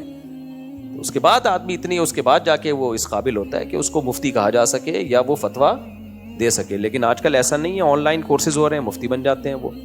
تو آن لائن کیسے بن گیا مفتی؟ ہے تو پوری ایک نگرانی کرنی پڑتی ہے، اس کی ورڈنگ بھی صحیح کرنی پڑتی ہے، عبارت. تو بیڑا غرق ہو رہا ہے بس، اور کچھ بھی نہیں. اللہ اسلام کی حفاظت کرے. ہم پہ تو پابندی تھی کہ 1 سال جو تخصص فی الفقہ، اسپیشلائزیشن 1 سال جو ہوتی ہے نا، اس کے بعد کسی کو مفتی نام کے ساتھ لگانے کی اجازت نہیں ہے. انہوں نے کہا ایسا نہ ہو کہ ابھی یہاں سے تخصص کیا اور مفتی فلاں قطعاً نہیں، جب تک بڑے اجازت نہ دیں آپ کو. لیکن سب لگا رہے ہوتے ہیں. اور کورسز بھی کہاں کوئی ادھر ایک چھوٹا سا کھول کے بیٹھا ہوا ہے دارالفتہ، چل بھائی یہ بھی مفتی ہے، ادھر بھی مفتی ہے، سبھی مفتی ہیں.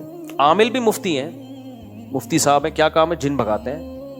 جن بھگانے والا تو مفتی ہو ہی نہیں. مفتی کے لیے تو اچھا پھر یہ 10 سال کے بعد بھی جو 10 سال کی پریکٹس ہو، تو اس کے بعد بھی مفتی رشید احمد صاحب رحمہ اللہ جو بہت بڑے مفتی تھے پاکستان میں نا، حضرت مفتی شفیع صاحب کے ساتھ رہے، حضرت مفتی تقی عثمانی صاحب ان کے شاگردوں میں ہیں. تو وہ کہتے تھے پھر بھی مفتی اس کو ڈگری دی جائے گی جس میں دماغ بھی ہو جس کا، کیونکہ ہر ایک کا الگ ذوق ہوتا ہے، الگ ذوق ہوتا ہے. فرمایا بعض لوگوں 20 سال بھی وہ کورس کریں اور پریکٹس کرتے رہیں، وہ پھر بھی مفتی نہیں بنتے، کیونکہ کھوپڑی نہیں ہے ان کے پاس ایسی. کیونکہ یہ کچھ خداداد صلاحیتیں بھی ہوتی ہیں چیز کو سمجھنے کے لیے نا، اینالائز کرنا آتا ہو، تجزیہ کرنا آتا ہو چیزوں کو. تو وہ بعض لوگوں کے پاس وہ بھس بھرا ہوا ہوتا ہے ان کے دماغ میں. وہ 100 سال بھی آپ ان کو سکھاتے رہو گے، وہ بھس کا بھس ہی رہے گا ان کے دماغ میں. اس کے لیے کھوپڑی کا ہونا بھی ضروری. اور یہ حدیث سے ثابت ہے، نبی صلی اللہ علیہ وسلم کی صحیح حدیث ہے، فرمایا رب حامل فقہ غیر فقیہ، بہت سے لوگ علم جانتے ہیں سمجھتے نہیں ہیں. یہ اللہ کی دین ہے، کچھ کے پاس نالج بہت ہوتی ہے، کھوپڑی نہیں ہوتی، لہذا وہ اس نالج کو کون سی جگہ کہاں لگانی ہے ان کو پتہ ہی نہیں ہوتا. آج یوٹیوب پہ ایسے بہت سارے مفتی آ رہے ہیں، اصول فقہ سے استدلال کر رہے ہوتے ہیں، یہ اصول ہے، حالانکہ وہ اصول وہاں فٹ بیٹھ ہی نہیں رہا ہوتا. تو لوگوں کو گمراہ کر رہے ہوتے ہیں، پھر وہ تو پتہ ہی نہیں ہوتا. تو اس کے لیے دماغ بھی ہونا چاہیے. جیسے وکیل ہوتے ہیں نا ہوشیار قسم کے، کیسے اینالائز کرتے ہیں چیزوں کو. وکیل اور مفتی کا کھوپڑا ایک جیسا ہی ہوتا ہے. کھوپڑی کہنا چاہیے، غلطی سے کھوپڑا کہہ دیا. دونوں کی جو ماہر وکیل ہو یا ماہر جج ہو اور مفتی ہو، ان تینوں کے لیے ایک جیسا دماغ ہونا چاہیے کہ وہ پکڑ سکتے ہوں کہ کہاں گڑبڑ کہاں ہو رہی ہے. لیکن آج کل ان تمام چیزوں پہ کوئی وہ نہیں ہے، کوئی گورنمنٹ کا تو کوئی سیٹ اپ ہی نہیں ہے. تو کوئی سعودی عرب میں نہیں بننے دیتے کسی کو مفتی، بھائی دبئی میں بھی نہیں ہے. جو منہ اٹھائے کو مفتی ہو گیا تو وہ ہوگا اپنے گھر میں ہوگا، نکل یہاں سے. ٹھیک ہے، صرف پھدو کھاتا کہاں کھلا ہوا ہے یہ پاکستان میں. پتھر اٹھاؤ مفتی، حضرت مفتی فلاں صاحب. بعض تو شکل سے ہی لگ رہا ہوتا ہے یہ مفتی ہی تو ہو ہی نہیں سکتا، جوکر لگ رہے ہوتے ہیں وہ شکل و صورت سے ہی. اچھا بھائی، اچھا میں نے بڑے بڑے مفتیان کرام کو دیکھا ہے، جب ان سے مسئلہ پوچھو بہت سے مسائل کے بارے میں کہتے ہیں یار ابھی ہمیں معلوم نہیں ہے، تحقیق کرنی پڑے گی. حضرت مفتی تقی صاحب کتنے بڑے مفتی ہیں. میں اکثر واقعہ سناتا ہوں. میں نے حضرت کو فون کیا، حضرت اس مسئلے کا جواب، حضرت نے فرمایا اس وقت ذہن میں نہیں ہے، میں تحقیق کر کے بتاتا ہوں. تو میں اس چیز سے متاثر ہوا تھا حالانکہ ہمیں پتہ ہے حضرت ہم تو خاک کے برابر بھی نہیں ہیں، لیکن بڑے عالم کا یہی ہوتا ہے 24 گھنٹے ہر وقت ہر چیز کسی کو معلوم نہیں ہوتی ہے، لیکن کسی چھتنگڑے کو فون کرو نا آپ، ٹچے کو، ٹھک جواب حاضر، ٹھک کر کے کیا ہے جواب حاضر، کبھی نہ نکلے گا ہی نہیں منہ سے، پھوٹے منہ۔ تو جس کو سب پتا ہے اس کا مطلب اس کو کچھ بھی پتا نہیں ہے۔ میں خود بعض دفعہ مسائل کا جواب دے رہتا ہوں ٹھکا ٹھک، کیونکہ اب تو اتنا ہو گیا ہے نا مسائل کا جواب دے دے کے، اب تو ایک صاحب مولانا صاحب کہنے لگے یار آپ 40 منٹ کا وہ مسائل جواب ریکارڈ ٹھک ٹھک ٹھک کیسے جواب دے رہے ہوتے ہو؟ ہم نے کہا بھائی 24 سال سے کام ہی یہی کیا ہے، ابھی بھی ایکسپرٹ، پھر بھی پھنس جاتا ہوں میں، جواب دیتے دیتے مجھے نہیں آ رہا ہوتا تو میں کنفیوز ہوتا ہوں، تو میں اسکرین شاٹ لے لیتا ہوں کہ یار یہ میں تحقیق کروں گا، پھر اسکرین شاٹ لے کے اس کا سیو کر لیتا ہوں، بعض اب اپنے شاگردوں کے ذمہ لگاتا ہوں اس کی تحقیق کرو بھائی، اگر میرے پاس ٹائم نہیں ہوتا تو پھر یہ نہیں کرتا کہ بس پھینک دو جا کے، پھر بھی بعض دفعہ غلطی ہو جاتی ہے، پھر رجوع کا اعلان کرنا پڑتا ہے۔ ان سے کم بختوں سے کبھی غلطی بھی نہیں ہوتی، جواب بھی ٹھک کر کے حاضر ہے، اور ایسی افلاطونیاں بقراتیاں مار رہے ہوتے ہیں، ہم ہنسی آ رہی ہوتی یار تمہیں خدا سے ڈر نہیں لگتا یار، تم کیا کر رہے ہو؟ آج کل مسلمان حرم شریف میں چپلوں کے ساتھ داخل ہو رہے ہیں، اور طواف اور صحیح بھی چپلوں کو پہن کے کر رہے ہیں، جبکہ اس کے سامنے پہ محلے کی وجہ بھی چپل پہن کے، بھائی وہ چپلیں صاف ستھری ہوتی ہیں، تو اگر حرم میں کوئی چپل پہن کے جا رہا ہے اور صاف ستھری چپل ہے تو کوئی حرج اس میں نہیں ہے، تو اگر وہاں اس سے گندگی پھیلے گی تو گورنمنٹ خود ہی پابندی لگا دے گی، گورنمنٹ خود ہی پابندی لگا دی بھائی چپل پہن کے نہیں جاؤ، لوگ کرنے دیں تمیز سے عمرہ کرنے دیں، بعض لوگ ننگے پاؤں نہیں کر سکتے، تو چپل بھی صاف ستھری ہوتی ہے، وہ ایسی نہیں ہوتی گندگی والی چپل، اور اگر گندگی والی چپل ہے تو پھر تو حرام ہے لے جانا، پھر ناجائز ہے۔ بعض لوگوں نے اپنے الگ سے ایک چپل رکھی ہوتی ہے، ان کو وہ کمفرٹیبل فیل کرتے ہیں اس میں اپنے آپ کو۔ وہ نبی صلی اللہ علیہ وسلم نے تو اونٹ پہ بیٹھ کے بھی طواف کیا ہے، اونٹ پہ بیٹھ کے، لیکن اب آپ اونٹ نہ لے جانا، صحیح پکڑے کے ماریں گے شرطے وہاں۔ میں کافی عرصے سے قربانی نہیں کر پا رہا ہوں، اور کافی قرضہ بھی چڑھا ہوا ہے، اور حالات بھی ایسے کہ زکوٰۃ بھی نہیں ادا کر پاتا۔ جب قرضہ چڑھا ہوا ہے تو زکوٰۃ لازم کیسے آپ کے اوپر؟ اور اگر لازم ہے تو اس کا مطلب اتنا پیسہ ہے کہ قرضہ اس پیسے سے کم ہے، تو پھر مالدار ہیں آپ، پھر قرضہ کیوں ادا نہیں کر رہے؟ مفتی سے مجھے بولتے ہیں ابو قربانی کیا کرنا ہے؟ مفتی صاحب بچے بولتے ہیں ابو قربانی، میں کیا کروں؟ بچے تو بولیں گے، بچوں کی جیب سے تھوڑی پیسے نکل رہے ہیں، لیکن میرے پاس تو پیسے نہیں ہوتے، کتنی دفعہ یہ لفظ بول چکا ہے میرے پاس پیسے ہی نہیں ہیں، تو میں بچوں کو بولتا ہوں کہ میں جمعے والے دن پہلی صف میں نماز پڑھوں گا تو مجھے ایک اونٹ کی قربانی کا ثواب ملے گا، یہ اس کو کہتے ہیں مائنڈ، اور ایک اونٹ 3 لاکھ کا آتا ہے، اور میں 12 لاکھ کی قربانی کرتا ہوں، لیکن میرے بچے بولتے ہیں کہ میں اصل والی قربانی کرو، یہ والی نہیں۔ تو مجھے نہیں پتہ بھائی، بچے تو بولتے ہیں، بچوں کا شوق ہے، تو کتنا پورے سال تھوڑے سے پیسے جمع کر لو، ایک چھوٹا موٹا دمبا لے، بچوں کی بقرعید تو ہوتی بچوں کی ہے یار، ہم تو یہ اونٹ لے کر آ گئے تھے، بچوں نے آپاٹ لگا دی تھی اس اونٹ کی، پورے محلے میں اس پہ نا گھومتے ہیں، بچوں کی ایسی عید ہو جاتی ہے نا جانوروں سے، تو اونٹ نہ لے کر آئیں، آپ ایک چھوٹا موٹا دمبا لے آئیں، رمضان میں دمبے بہت سستے مل رہے ہوتے ہیں، دمبا تو 6 مہینے کا موٹا تازہ وہ بھی جائز ہے۔ مجھے یاد ہے میرے والد صاحب نے 2 مہینے پہلے میرے لیے بچپن میں ایک دمبا خرید لیا تھا چھوٹا سا، کا بقرعید میں ذبح کرنا ہے، مجھے جو خوشی ہوئی تھی اس دمبے سے بھائی، اس کو میں روزانہ اسکول سے آ کے چرانے لے کے جاتا، چنے کی دال کھلاتا اس کو، کہیں نہ کہیں سے کچھ نہ کچھ بھوسی ٹکڑے کھلا کے اس کو ایسا موٹا تازہ کر دیا تھا۔ پھر جس دن ذبح ہونے لگا نا، میرے تو برداشت نہیں ہو رہا تھا، وہ مجھ سے مانوس اتنا ہو گیا تھا کہ جہاں میں جاؤں پیچھے پیچھے، تو میرے آنکھ سے نکلنے لگے آنسو، تو میں وہاں سے بھاگ گیا، میں نے کہا یار میں بھائیوں نے ذبح کیا، کیونکہ وہ اس وقت بھی میرے پیچھے پیچھے آ رہا تھا، میں نے کہا بیٹا اب تیرے دن آ چکے ہیں، اب تیرے پیچھے آنے کا فائدہ نہیں ہے۔ تو بچوں کو کے لیے جو ہے نا ایک سستا سا دمبا خرید لیں، اگر اس کی بھی طاقت نہیں ہے، ویسے تو ہے، جب زکوٰۃ آپ پہ واجب ہوئی بھی ہے تو ہوگی طاقت، اگر اس کی بھی نہیں ہے تو پھر بچوں کو بولے صبر کرو بیٹا، اور کیا کہہ سکتے ہیں، یہی کہیں گے، چوری تھوڑی کریں گے، ان کو بھی صف اول میں لاؤ، بولو اونٹ کی قربانی کا ثواب مل رہا ہے۔ مفتی صاحب کچھ لوگ بچوں کی تربیت نہ کر سکنے کے سبب بچے نہیں پیدا کرتے، اس کے بارے میں بتائیں۔ بچوں کی تربیت میں یہ بات قطعاً غلط ہے کہ کم بچے ہوں گے تو تربیت آسان ہوگی. اصل میں تربیت کی ڈیفینیشن کو سمجھنے میں لوگوں سے غلطی ہوتی ہے. تربیت کی ڈیفینیشن کیا ہے؟ تربیت کی ڈیفینیشن ہے کہ بچہ میں اخلاقیات، کوئی غیر اخلاقی حرکتیں نہ کرے. سمجھتے ہو؟ جھوٹ، چوری، چرس، ہیروئن، یہ سب چیزوں سے بچا رہے. غریب ہونا یہ تربیت کے منافی نہیں ہے. تو بچے جب زیادہ ہوتے ہیں تو وہ خود ایک دوسرے کی تربیت کر رہے ہوتے ہیں. جو بڑا بچہ ہوتا ہے نا، اللہ نے نیچرلی اس کے دل میں باپ والے جراثیم ڈالے ہوئے ہوتے ہیں چھوٹے کے لیے. جیسے باپ خود کتنا بھی غلط ہو، وہ کبھی بھی نہیں چاہے گا میرے بچے غلط ہوں، تو ایسے ہی بڑا بھائی خود بے شک سٹے بھی لگاتا ہو، وہ کبھی بھی نہیں چاہے گا میرے چھوٹے بھائی بھی لگائیں. چھوٹے بھائی کو وہ ٹھیک ہی کرنے کی کوشش کرتا ہے. تو اس لیے زیادہ ہوتے ہیں تو ان کا پالنا آسان ہوتا ہے. مشکل جب ہوتا ہے جب اکٹھے پیدا ہو جائیں. اب جب میرے 18 کا لوگ سنتے ہوں 18 بے کیسے پالے ہوں گے بھائی صاحب، ایک دن میں تھوڑی ہو گئے 18. جب 18واں ہوا ہے تو پچھلے بڑے 2 کی تو شادی بھی ہو چکی ہے، ان کے اپنے بچے ہو چکے ہیں، تو انہوں نے بھی پالا ہے. اب جو چھوٹا بچہ ہے اس کو اس کی بڑی بہن نے بہت پالا ہے. ہمیں تو پتہ ہی نہیں وہ پل کیسے گیا، کیونکہ اس کی بڑی بہن تھی وہی سنبھال لیتی تھی اس کو. بہنوں کو تو اتنا شوق ہوتا ہے اپنے چھوٹے بھائیوں کو سنبھالنے کا. مجھے یاد ہے ایک دفعہ میں نے گھر والوں کو لے کے کسی ورک شاپ میں جانا تھا، کوئی بڑی زبردست ٹائم مینجمنٹ وغیرہ کی ہو رہی تھی ورک شاپ. تو میں اس وائف کو لے کر گیا جس کے بچے زیادہ ہیں، جس کے نہیں ہیں اس کو لے کے نہیں جا سکا. وجہ اس کی ہے کہ جس کے زیادہ ہیں ان بڑے نے چھوٹوں کو سنبھال لیا تھا اور گھر والوں کا میرے ساتھ سفر آسان ہو گیا.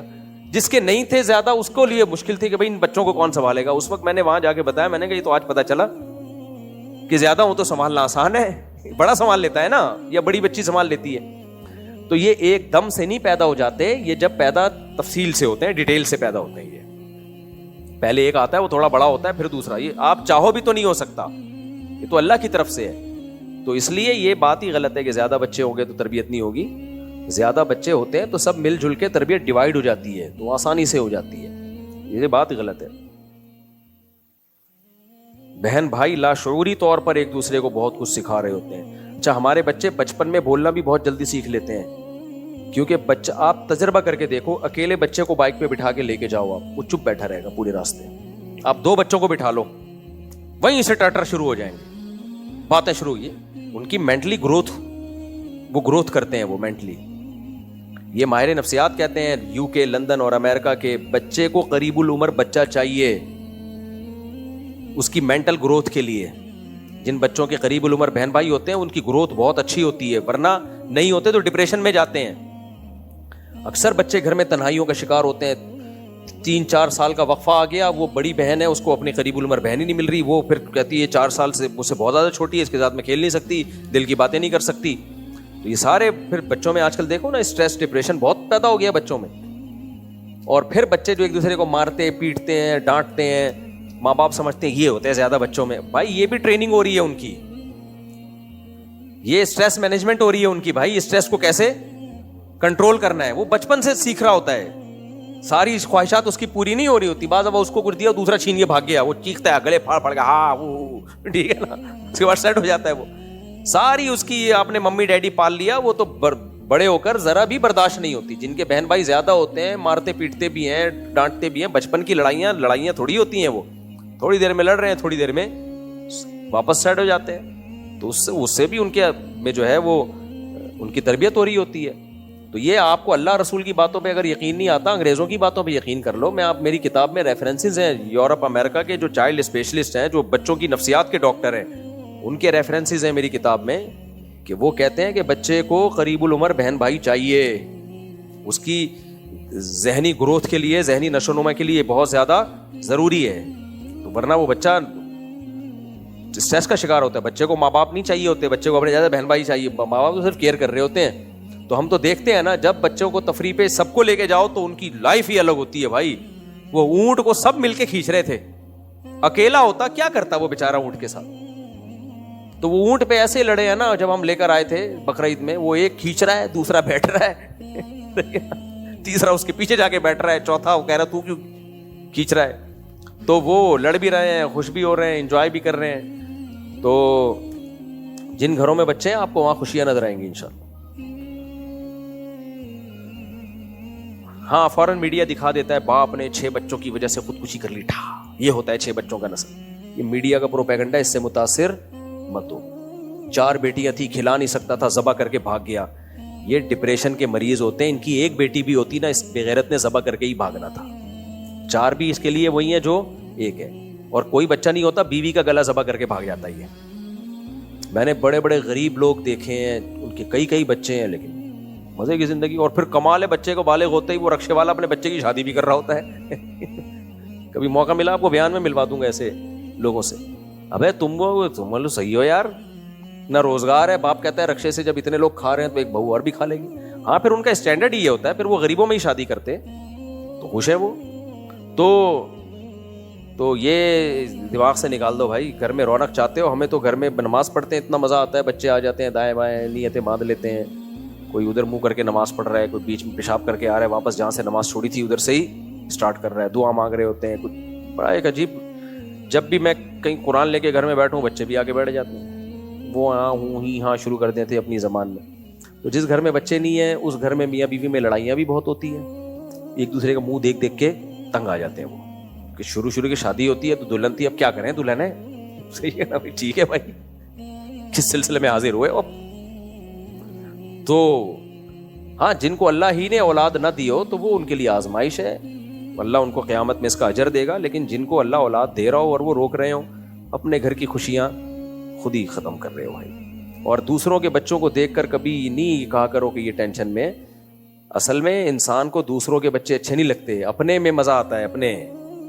تو آپ کو جو لگ رہا ہے نا یہ دوسرے کا بچہ اس نے گود میں اٹھایا, کتنی ٹینشن میں ہوگا بھائی, اس لیے آپ کو لگ رہا ہے کہ وہ اس کا بچہ ہے. اگر آپ کا ہوتا نا تو آپ کہتے تو نے کیوں اٹھایا بھائی, یہ تو آپ کو اچھا لگ رہا ہوتا. وہ مفتی زیب ولید اور انس کے گھر والے دونوں کی شادی نہیں کروا رہے. یہ کون ہے بے؟ حالانکہ دونوں 2 دانت کے ہو گئے ہیں. خود سے شادی کرنے کی صورت میں گھر بدر کیے جانے کا خطرہ ہے. رہنمائی فرمائے گھر والوں کے لیے, دعا ہدایت فرمائے. بھائی اگر وہ کما رہے ہیں, گھر کا انتظام کر سکتے ہیں, تو اگر گھر والے نہیں کروا رہے تو کر کے بتا دیں کہ ہو گئی ہے. گھر والے گھر سے نکالیں گے نا زیادہ زیادہ, تو آپ کا اپنا گھر بن گیا تو نکال دیں. کیا خیال ہے؟ اور میں نے ابھی جمعے میں بھی بات سمجھائی تھی کہ لوگ کہتے ہیں خاندان ہمارا بائیک آؤٹ کر لے گا. 4 شادیاں کر کے بچے پیدا کرو, 5-6 سال میں تمہارا خاندان تمہارے خاندان کا چھوٹا سا پارٹ ہوگا. تم نکالو گے پھر اپنے خاندان کو, تمہارا خاندان اتنا بڑا ہو جائے گا. خاندان تو بنتا ہی بیوی سے ہے. اللہ نے قرآن میں کہا ہے نا کہ جس نے تمہارے لیے جوڑے پیدا کیے, ان سے تمہیں اولادیں پوتے سب کچھ دیا اس نے, تو خاندان تو بنتا ہی بیوی سے. تو اگر آپ کو خاندان نکال دے تو 4-5 سال کی بات ہے, نیا خاندان بنا لو, اتنا بڑا ہو جائے گا کہ آپ کے خاندان والے آپ کے خاندان کے بارے میں بتا رہے ہوں گے کہ یار ہم بھی اس کے خاندان کے لوگ ہیں, اور آپ اس خاندان کو نکال رہے ہو گے, نکلو تم میری شادی میں آئی نہیں, نکلو یہاں سے.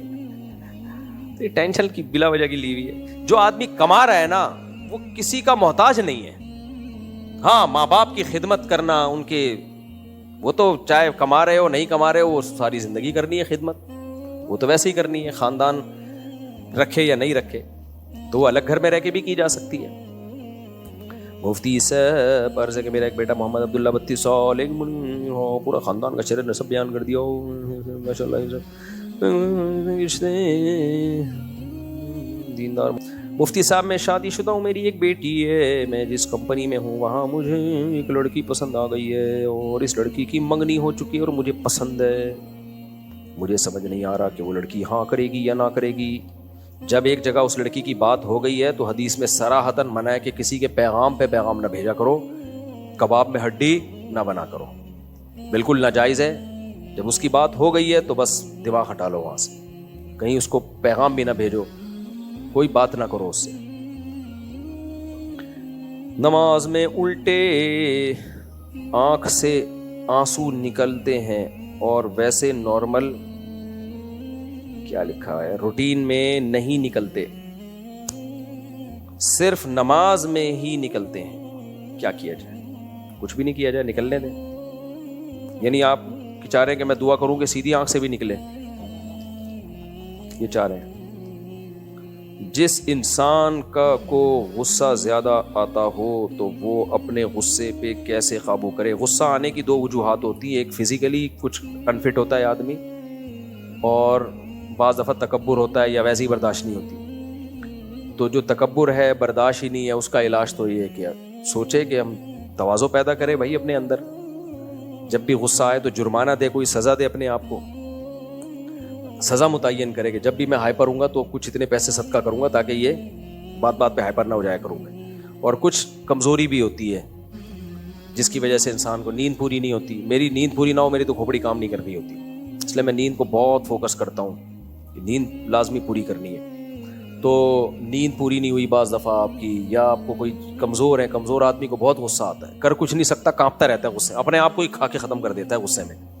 تو اس لیے جم جاؤ, جاگنگ کرو, خوراک ٹائٹ رکھو. صحت مند آدمی کو جلدی غصہ نہیں آتا, نارمل رہتا ہے, خوش رہتا ہے, ہیلو ہائے ہائے فائن. بچے زیادہ ہوں تو بھی آدمی خوش رہتا ہے, حقیقت ہے, کیونکہ بچے بہت مینٹلی ہیلتھ کا ذریعہ بنتے ہیں, خوش رکھتے ہیں انسان کو. گھر جائے گا ہر بچہ بندر کی طرح نہ کہیں اپنے ایک الگ کام میں لگا ہوا ہوتا ہے.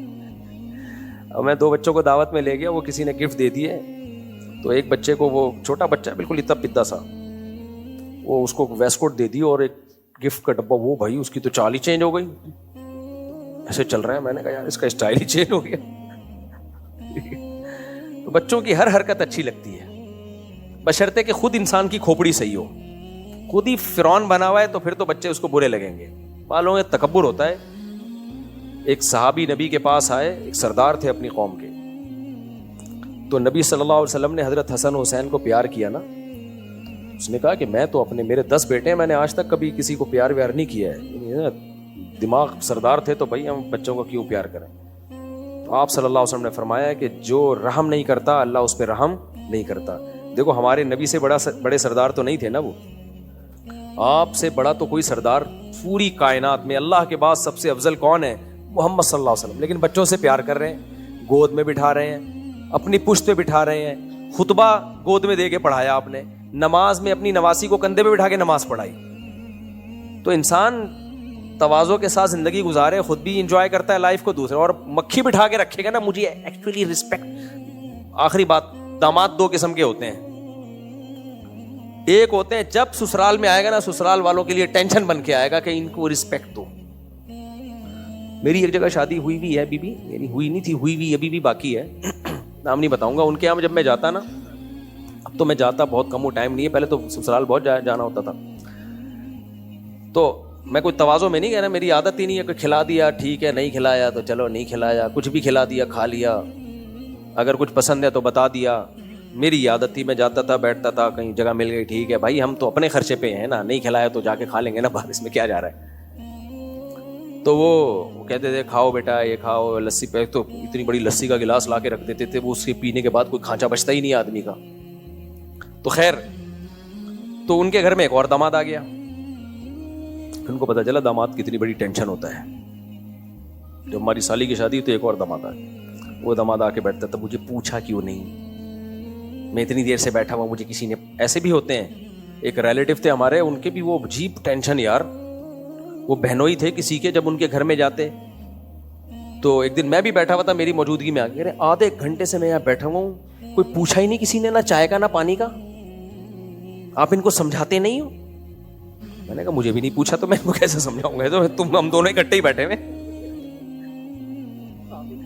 میں نے کہا پی لو جا کے, کولر رکھا ہوا ہے, پانی پی لو یار, اور اگر پوچھا نہیں ہے تو خود منہ سے پھوٹ دو یار, چائے چاہیے ہمیں. منہ سے پھوٹتے ہوئے کیا جا رہا ہے, کیا جا رہا ہے اس میں بھائی. میں تو بول دیتا ہوں یار کوئی چائے مل جائے گی بھائی. مجھے وہ نادر علی کا نا کلپ دیکھا ہوگا آپ نے, نادر علی کہہ رہا ہے مفتی صاحب کھانا کھا کے جائیں گے یا بغیر کھانے کے. میں نے کہا کھا کے جاؤں گا, بھوک لگ رہی ہے. لیکن وہ کلپ بڑا وائرل ہوا ہے, وہ کہہ رہا تھا کھانا کھانا ہے, یعنی میں نے کہا بھوک لگ رہی ہے کھلا دے بھائی تو.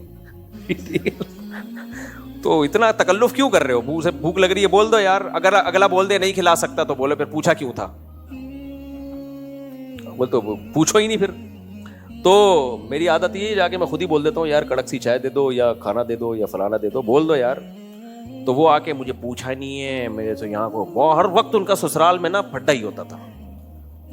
ایک دن کیا ہوا, انہوں نے کہیں شادی وادی کی, ہاں انہوں نے کیا, میں نے ہی شادی کی تھی, مجھے یاد آیا, کوئی دوسری تھی پتہ نہیں تیسری تھی. تو میں نے ان کو فون کیا, میں نے کہا میرا ولیمہ ہے آپ تشریف لے آئیے. یہ کوئی طریقہ نہیں ہوتا دعوت دینے کا, کارڈ ہوتا ہے کارڈ. مجھے کہہ رہے ہیں کارڈ ہوتا ہے باقاعدہ. اب اتنا پرانا قصہ ہے اور نہیں پتا چلے گا کس کی بات ہو رہی ہے, کیونکہ میری شادی کو بھی بہت ٹائم ہو گیا نا, وہ والی شادی کو جس کی بات کر رہا ہوں میں. تو اگر وہ ان کو سمجھ بھی گئے نا تو میں بولوں گا یہ والی نہیں, اگلی وہ دوسری والی شادی تھی. ہمارے پاس اتنی شادیاں ہیں کہ کوئی بھی فٹ کر سکتے ہیں ہم, یہ بھی ہمارے پاس آپشن. کسی اگر سالے کو برا لگے کہ میری بات ہو رہی ہے تو کسی اور پہ ڈال دوں گا, تو تیری تھوڑی, اتنے سالے بھی اتنے سارے ہیں ہمارے پاس. تو اللہ کے